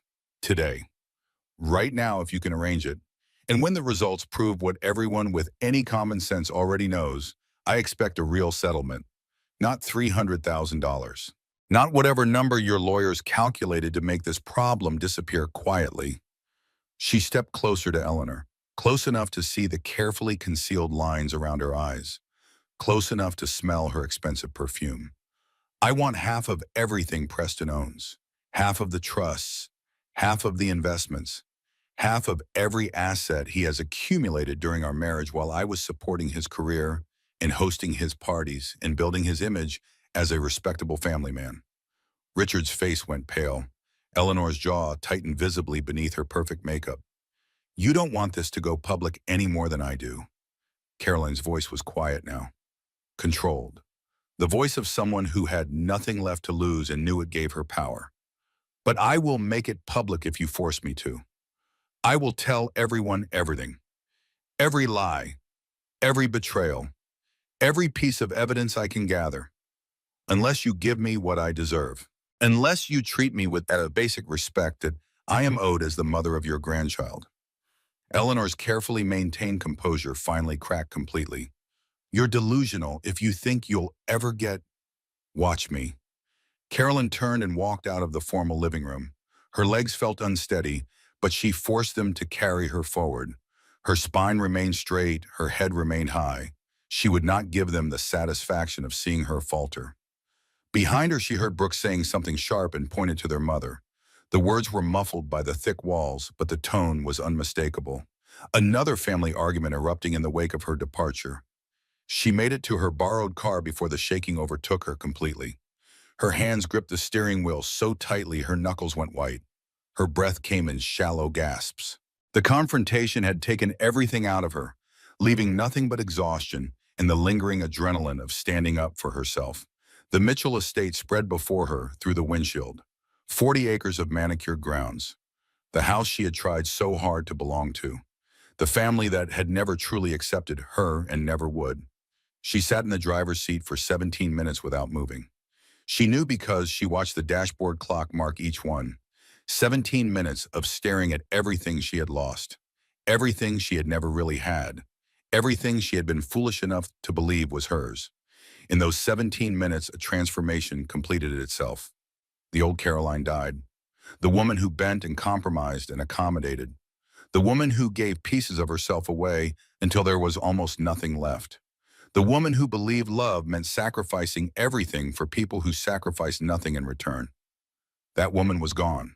The woman who finally started the engine and drove away from the Mitchell estate was someone different. Someone harder. Someone who had learned that survival sometimes requires becoming someone you never expected to be. The fear remained, the grief, the uncertainty about everything that came next. But underneath it all, in a place that had been dark for months, a light was beginning to burn. The paternity test results arrived 3 days after the confrontation at the Mitchell estate. Carolyn stood in Brooks' cramped kitchen, her back against the counter, her heart pounding against her ribs with such force she could feel it in her throat. The manila envelope sat on the scratched surface between them like an unexploded bomb. Such an ordinary-looking thing to hold so much power over her future. You don't have to open it right now. Brooks' voice was gentle, understanding. We both already know what it's going to say. There's no rush if you need more time to prepare yourself. I know exactly what it says. Carolyn reached for the envelope with hands that were surprisingly steady. But knowing something and having proof are different things. Knowing something is just a feeling I have. Proof is ammunition. Proof is power. Proof is something they can't twist or explain away or dismiss. She slid her finger under the flap and tore the envelope open. The documents inside were dense with medical terminology and statistical analysis, genetic markers and probability calculations, and all the clinical language of modern science applied to the most fundamental questions of human identity. Who is this child? Where did she come from? Whose blood runs in her veins? Carolyn's eyes scanned through the technical language until she found the conclusion. The number that would define her future. The answer that had never actually been in doubt. 99.98% probability that Preston Andrew Mitchell is the biological father of the child carried by Caroline Elizabeth Mitchell. She read the number 3 times, let it sink into her consciousness, let it become real and solid and undeniable. Then she started to laugh. The sound surprised her. It had been so long since anything felt even remotely funny. But the release was overwhelming. The absurdity of it all came crashing down on her at once. 6 months of poison. 6 months of Preston whispering lies to his parents about affairs that never happened. 6 months of the Mitchell family looking at her belly with suspicion and contempt. 6 months of being treated like a gold digger and a cheat and a woman who could not be trusted. All of it destroyed by a single number on a single piece of paper. The laughter transformed into tears. The tears mixed with more laughter. Carolyn could not tell where one emotion ended and the other began. They were all tangled together inside her, demanding release after weeks of suppression. Brooke pulled her into a hug and held on tight. They stood that way in the cramped kitchen, surrounded by dishes that needed washing and groceries that needed putting away. Two women crying and laughing over a truth that should never have been doubted. "I told you." Brooke's voice was thick with emotion. "I told you the truth would come out. I told you the lies would fall apart eventually. I know you did, but there's such a difference between believing something and holding the proof in your hands, between faith in yourself and documentation that forces everyone else to accept what they refuse to see." The results went out within hours, scanned and emailed to Preston at his office, to Eleanor and Richard at the estate, to the Mitchell family attorneys who had drafted settlement offers based on accusations that had now been proven false. What came back was silence. No apology from Preston for the lies he had spread. No acknowledgement from Eleanor that she had treated Caroline terribly based on nothing but her son's manipulations. No statement from the lawyers withdrawing their insulting offer or proposing something more reasonable. Just silence. The sound of people who had been wrong and had no idea how to face it. Then, late that afternoon, Brooke showed Caroline a news article on her phone. The headline screamed across the screen in bold letters: "Mitchell Industries CFO resigns amid financial irregularities investigation." Caroline stared at the words without fully comprehending them. Her brain, already exhausted from processing emotional revelations, struggled to shift gears into understanding this new piece of information. What does this mean? She took the phone from Brooke and read the article more carefully. Thomas Grant resigned? I thought he and Preston were practically brothers. They'd been working together since before we got married. They were close. Brooke sat down on one of the mismatched kitchen chairs, her expression grim. Close enough that Thomas knew where all the bodies were buried. Close enough that when the financial irregularities started showing up in the books, Thomas was in a position to document everything. Carolyn scrolled through the article. The Securities and Exchange Commission had opened a formal investigation. Stock prices had dropped another 8% in after-hours trading. Anonymous sources spoke of missing funds and falsified records and a pattern of deception that had been going on for years. Preston has been stealing from his own company. The pieces were clicking together in Caroline's mind, a pattern emerging from chaos. He's been embezzling money, and now he's getting caught. More than that, Brooke leaned forward, her voice dropping as if someone might overhear them in the small apartment. Preston has been funneling company money to Vivian Blake for over 2 years. He bought her a condo in Miami. He bought her a car that cost more than most people's houses. He set up investment accounts in her name with funds that should have gone to shareholders. That's why everything accelerated. Carolyn felt cold understanding spread through her chest. He didn't just start lying about me to hurt me. He started lying about me to protect himself. He needed a story, a distraction, someone for everyone to look at while he covered his tracks. Exactly. Brooke nodded grimly. He knew the financial problems were going to surface eventually. He knew questions were going to be asked, so he built a narrative in advance. The unfaithful wife, the questionable pregnancy, a story that would keep everyone focused on your supposed sins while he scrambled to hide his own. Carolyn sat down heavily in the other kitchen chair.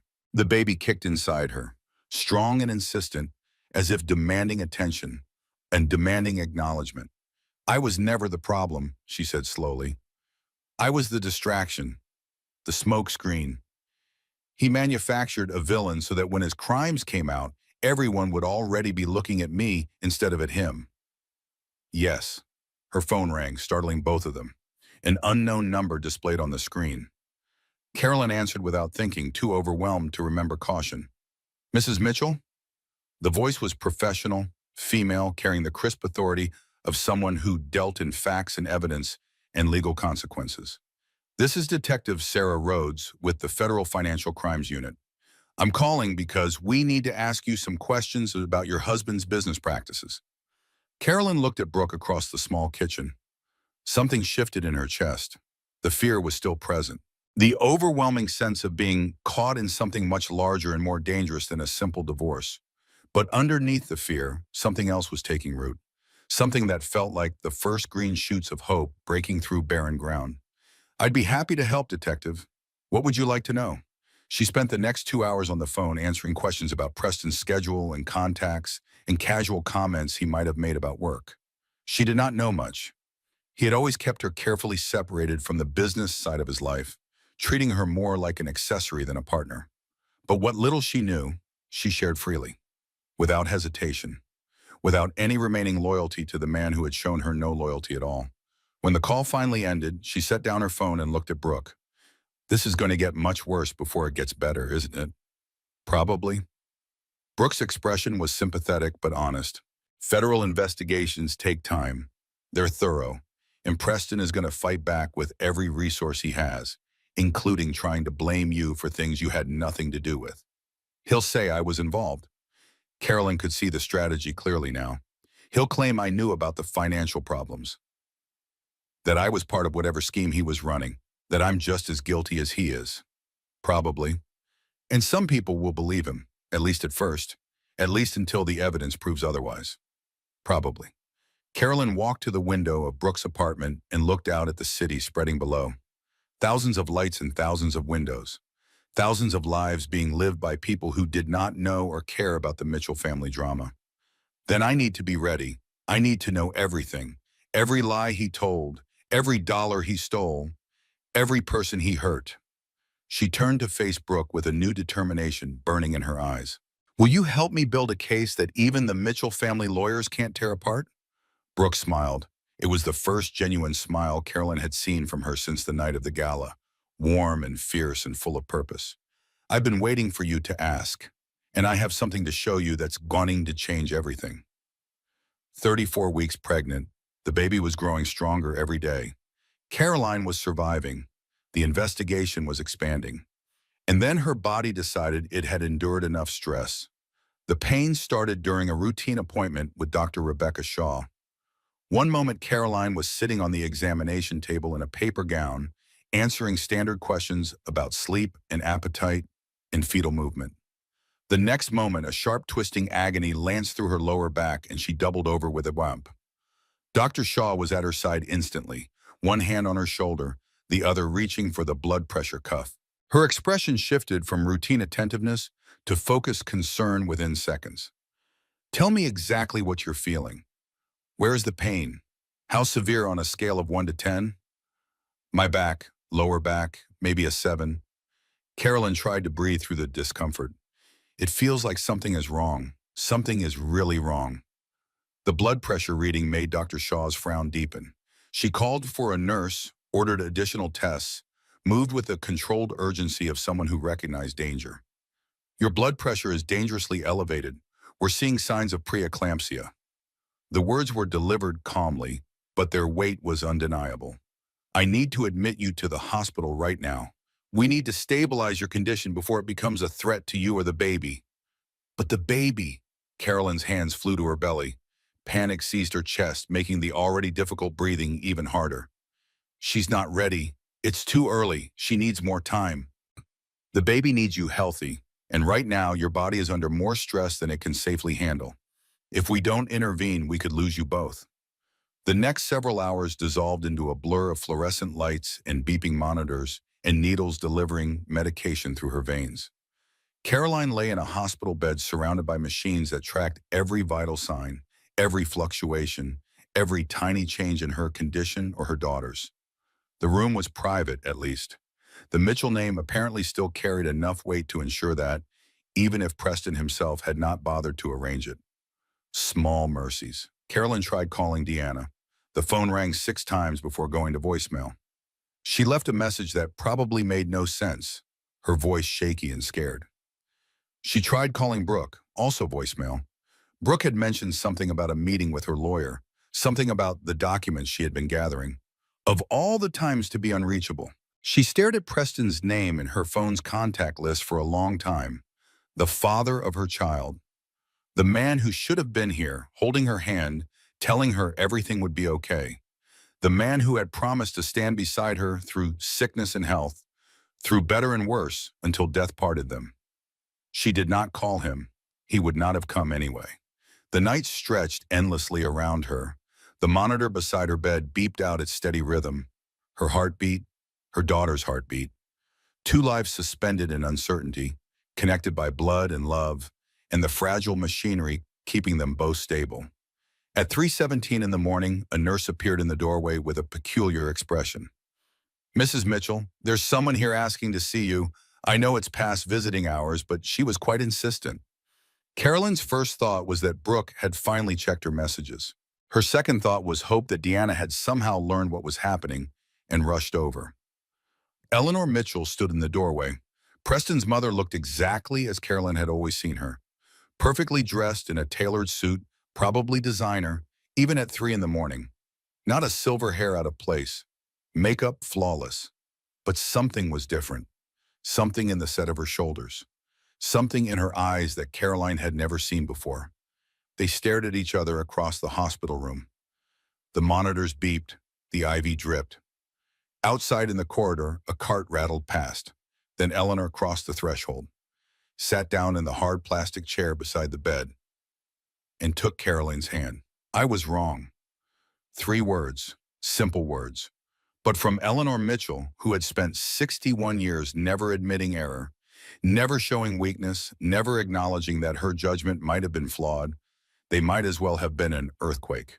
"I believe my son because I wanted to believe him. Because believing him was easier than admitting what he had become. Because accepting his version of events meant I didn't have to question everything I thought I knew about my own child." Her voice cracked. The sound was shocking, like watching marble suddenly fracture. "Brooke called me an hour ago, told me you were here alone, that you might lose the baby, that you were facing the worst night of your life without anyone to hold your hand." Tears were forming in Eleanor's gray eyes. Real tears. Not the practiced display of emotion she brought out for funerals and charity events. Genuine feeling breaking through decades of carefully constructed walls. "And I realize what I've become. I've become a woman who would let a pregnant mother face a medical crisis alone because I was too proud and too stubborn to admit that my son is capable of terrible things. I've become someone I don't recognize anymore. Someone I don't want to be." Carolyn stared at their intertwined hands on the hospital blanket. Eleanor's fingers were cool and dry, the hands of a woman who had never done manual labor, who had been protected and pampered her entire life. And yet somehow, in this moment, they felt like a lifeline. "I can't undo what Preston has done to you." "Oh no," Eleanor continued. "I can't take back the months I spent treating you with suspicion and contempt. I can't make it right with pretty words or hollow apologies." She squeezed Caroline's hand more tightly. "But I can make different choices starting now. I can be here now. And I can tell you something that I should have told you weeks ago. Whatever my son has become, that's his failure, not yours. You didn't create this situation. You didn't deserve any of what has happened to you. And you are not alone anymore." The tears Caroline had been fighting finally broke free. Great, racking sobs that shook her body and made the monitors beep warnings.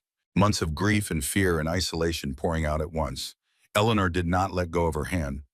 "Thomas came to the house yesterday," Eleanor said quietly. "He told us everything. About the money Preston stole, about the investigation that's coming, about how Preston has been planning to blame you for all of it, to paint you as the villain in a story he wrote entirely himself." She paused, seemed to gather herself for what came next. "Richard and I have decided to testify against our own son, to tell the truth about what we know and what we've witnessed. It's not much, We were blind to most of it, but whatever we can offer, we will.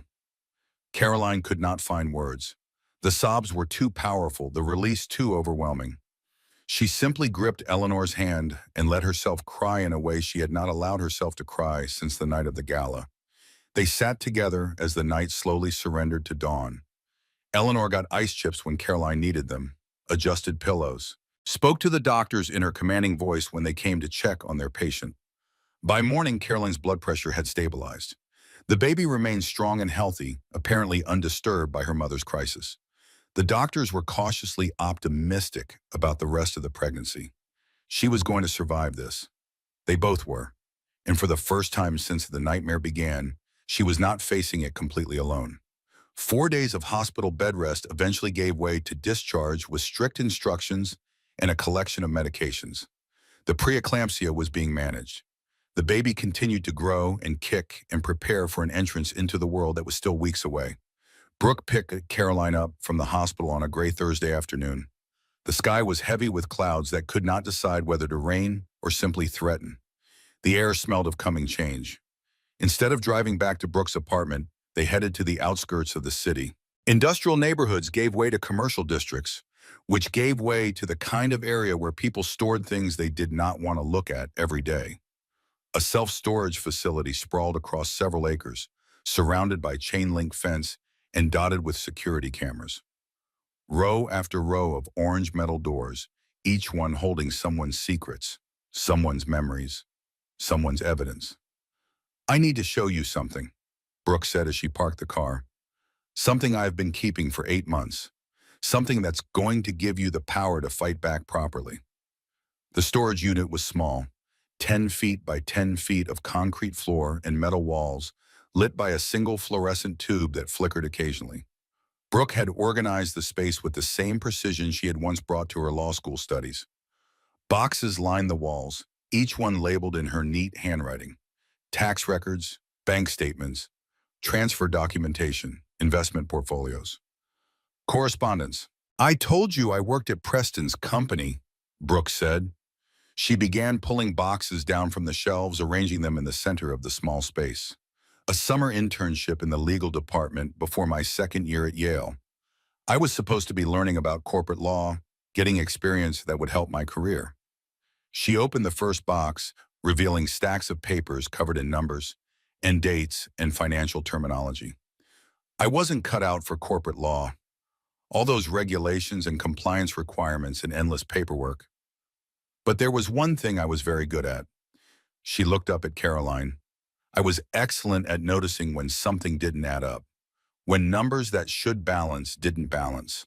When money that should be somewhere wasn't there." Caroline lowered herself carefully onto an overturned crate, mindful of her pregnant belly and her still fragile health. The baby shifted inside her, settling into a new position as if she too wanted to hear what came next. "What did you find?" "Everything." Brooke spread documents across the concrete floor. "Preston hasn't just been skimming from Mitchell Industries. He's been running a systematic fraud for years. He's been funneling company money to private accounts. He's been buying properties and vehicles and investments in names that don't show up on any official records." She pointed to a bank statement dated 18 months ago. "This is when it started, or at least when I started noticing it. Small amounts at first, transfers that could be explained away as expenses or investments, but they kept getting bigger." Another document, a property deed. "He bought Vivian a condo in Miami, $2 million. Cash, no mortgage. The title is in her name, but the money came from Mitchell Industries accounts." More papers, more evidence, a car purchase, investment portfolios, travel expenses to places Caroline had never known Preston visited. "I kept everything," Brooke said. "Every document I could access, every record I could copy. I knew something was wrong, and I knew that someday someone was going to need proof." "Why didn't you tell anyone?" Caroline's voice came out raw. "Why didn't you go to your parents, to the authorities, to anyone who could have stopped this before it got so bad?" Brooke sat back on her heels, looking suddenly younger, more vulnerable than she had allowed herself to appear since the night she had confronted Preston at the gala. "Because I was scared. Because he's my brother. And part of me hoped I was wrong, because I knew that if I showed this to anyone, it would destroy our family completely. She paused. And because I knew that no one would have believed me over him, the family disappointment versus the golden child, who do you think they would have chosen?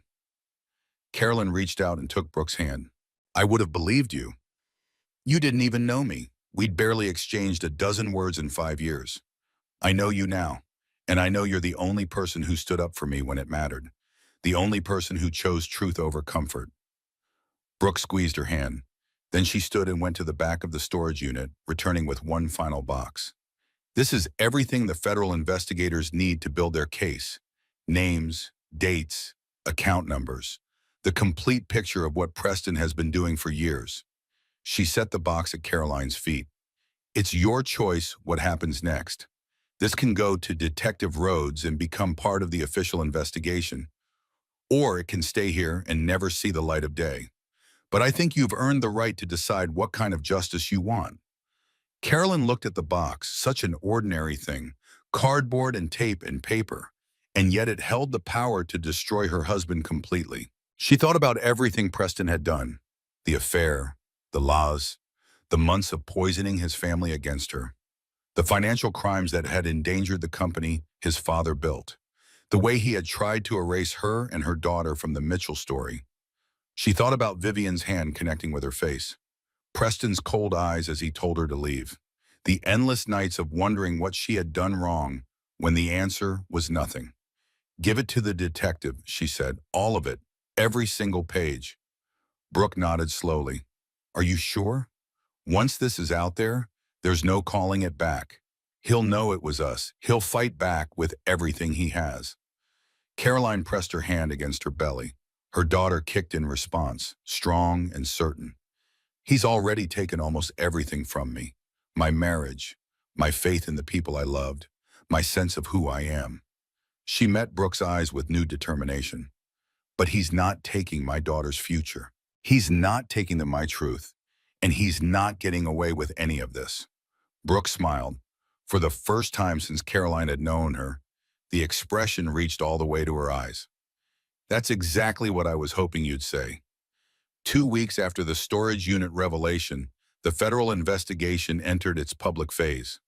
Warrants were served. Assets were frozen. The careful machinery of American justice began to grind forward. Slow but inexorable. Preston Mitchell, golden boy of American business, watched his empire collapse around him. He appeared at Caroline's townhouse on a Tuesday afternoon without warning. No phone call, no message through lawyers, just the sudden sound of the doorbell followed by his face on the security camera screen. Carolyn barely recognized him. The past month had carved deep lines into features that had once been magazine cover handsome. Dark circles hollowed his eyes. Weight loss made his expensive suit hang wrong on his frame. The confident posture that had always made him seem larger than life had been replaced by something hunched and desperate. She opened the door but did not invite him inside. They stood facing each other across the threshold, the space between them filled with 5 years of marriage and months of betrayal. You did this. His voice cracked on the accusation. You and my sister. You destroyed everything I spent my entire life building. Carolyn kept her hand on the doorframe, ready to close it at any moment. No, Preston, you destroyed it. I just finally stopped helping you hide what you are. I built Mitchell Industries into something real, something valuable, something that employed hundreds of people and supported thousands of families. And you handed it all to federal investigators because you were angry about your hurt feelings. You stole from those employees. You lied to those families. You betrayed everyone who ever trusted you, including me. His face contorted with something ugly. The charming mask he had worn for 34 years finally slipping away to reveal whatever darkness lived beneath. You don't understand what it's like. The pressure, the expectations, everyone always wanting something from you, always expecting you to be perfect, always watching for any sign of weakness. So you dealt with the pressure by stealing money and cheating on your pregnant wife? Vivian understood me. She didn't expect me to be some kind of perfect husband and father. She just let me be who I actually am. Carolyn felt the last remnants of her love for this man wither and die. Whatever she had believed he was, whatever she had hoped he might become, it had never existed. It had all been performance, image, smoke, and mirrors designed to hide the hollow core. Who you actually are is a thief and a liar, she said quietly. Who you actually are is someone who would rather destroy an innocent woman than face the consequences of his own choices. That's who you actually are, Preston, and everyone is going to know it. He stepped closer, and for a moment she felt a flash of fear, the old instinct to step back, to appease, to diffuse.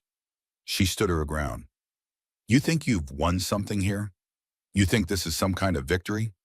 His laugh was bitter and broken. When this is over, you'll be known as the woman who destroyed a great American company out of petty revenge. That's your legacy now. That's all anyone will ever remember about you. They'll remember that I told the truth. That's enough for my man. The truth. He spat the word like a curse. Fine. You want truth? Here's some truth for you. He leaned closer, close enough that she could smell the alcohol on his breath, see the broken blood vessels in his eyes. I never wanted that baby. The whole time we were trying to get pregnant, I was hoping it wouldn't work. Vivian was supposed to be my escape, my way out of a life I never asked for. But then you had to actually get pregnant, and suddenly I was trapped forever. The words should have hurt more than they did. Perhaps she had already grieved for the man she thought she married. Perhaps there was simply nothing left inside her to wound. You could have left, she said calmly, at any point in our marriage. You could have asked for a divorce. You could have walked away. No one was forcing you to stay. My parents would never have allowed. Your parents are testifying against you. Your mother held my hand in the hospital and apologized for believing your lies. Your father has already given a statement to the investigators. She watched his face crumble as the words landed. You're not protected anymore, Preston. You are not the golden child whose mistakes get covered up. You're just a man who is about to face the consequences of everything he's done. He stepped back. For a moment, something that might have been genuine emotion flickered across his face. Fear, maybe, or the beginning of understanding. Then it was gone, replaced by cold fury. This isn't over, he said. Whatever you think you've accomplished, I will take it back. I promise you that. He turned and walked away, got into his car, drove off without looking back.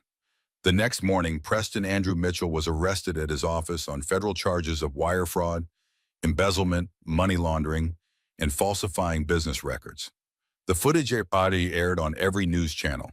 Preston in handcuffs, being led to a waiting vehicle, his expensive suit disheveled, his face blank with shock. Carolyn watched the coverage from Eleanor's living room, surrounded by the women who had become her unexpected family. Brooke with her fierce loyalty, Eleanor with her hard-won remorse, Deanna with her determined devotion to making things right.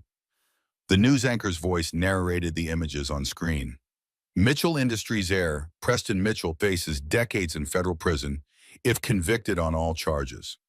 Sources close to the investigation say the case was significantly strengthened by documents provided by family members who chose to break their silence about financial irregularities they had witnessed over several years. Carolyn's hand rested on her belly, where her daughter continued to grow, oblivious to the drama unfolding in the outside world. Your father made choices, she thought. His choices do not define you. His failures are not your inheritance. You will be whoever you decide to become. That night, she took a long bath in Eleanor's guest bathroom. Warm water and Epsom salts, and the quiet of finally not having to fight. She let herself float. Let her body relax for the first time in months. Let the water support her weight the way she would soon support her daughters. Tomorrow would bring lawyers and decisions, and the endless work of building a new life from the rubble of the old one.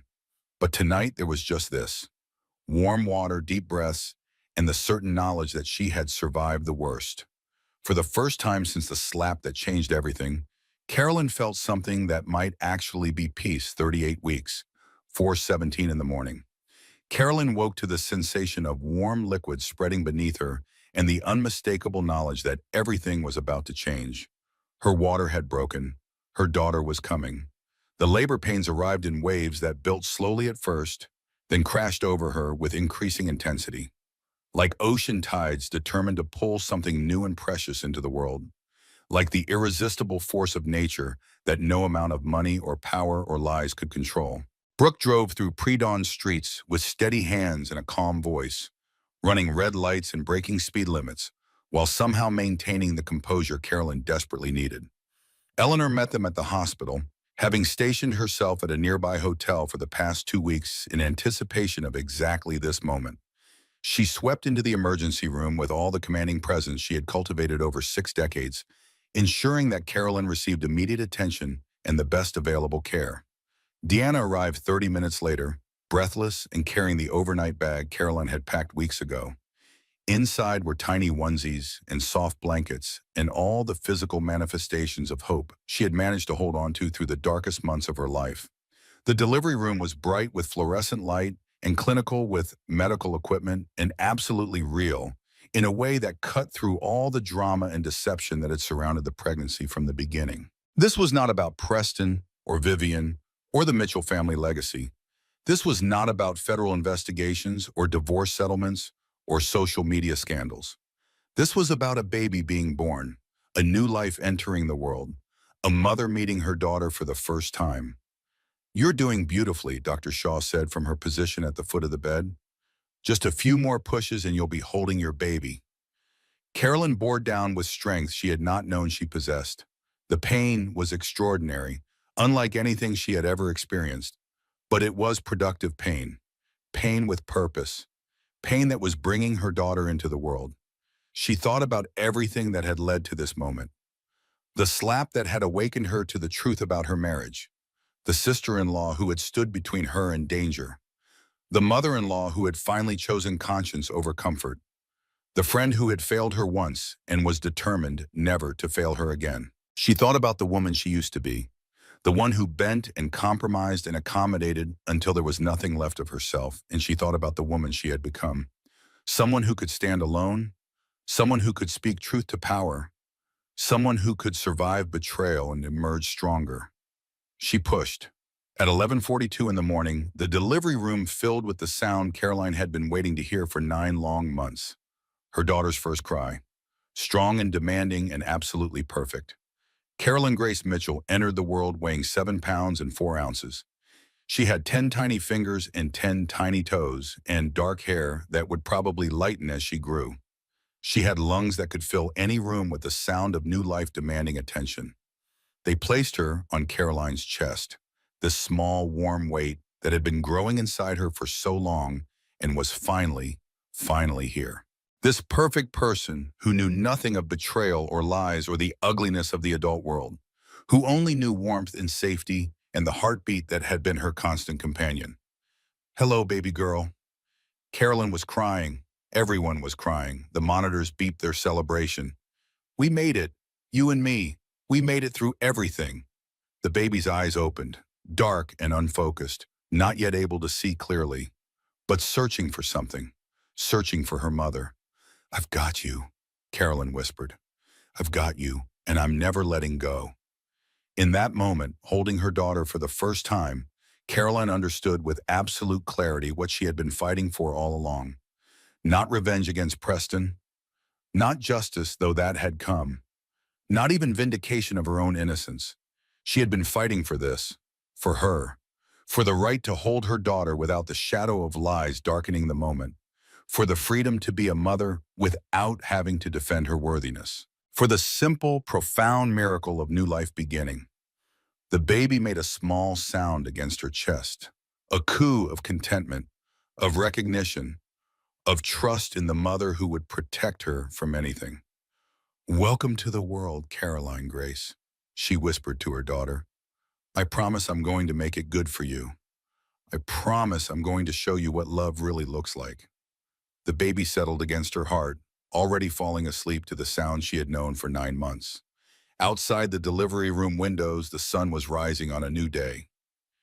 3 days later, Carolyn brought her daughter home. The townhouse that had once felt like a gilded cage now felt simply like a house. 4 walls and a roof and rooms that would be filled with whatever memories Caroline chose to make. The past could not be erased, but it could be overwritten with something better. The nursery with its yellow walls and star mobile finally held the life it had been designed for. Little Caroline slept peacefully in the crib, while Big Caroline sat in the rocking chair she had bought for exactly this purpose, watching her daughter breathe. The door opened quietly. Eleanor with groceries she now insisted on bringing personally. Brooke with coffee and conversation. Deanna with food and friendship. A family formed not from blood or marriage certificate, but from choice. From showing up when it mattered. From choosing truth over convenience and love over obligation. Caroline's phone buzzed with a message from her lawyer. Divorce finalized. Or full custody awarded. Settlement approved. You're free. She read the words 3 times, letting them sink into her consciousness. Letting them become real. Free. She looked at her sleeping daughter, at the women gathered in her kitchen, at the life that existed not despite everything she had survived, but because of it. She was not the same woman who had walked into that country club gala 8 months ago. That woman had been smaller, quieter, always asking permission, always apologizing for existing, always bending herself into shapes that pleased others. That woman was gone.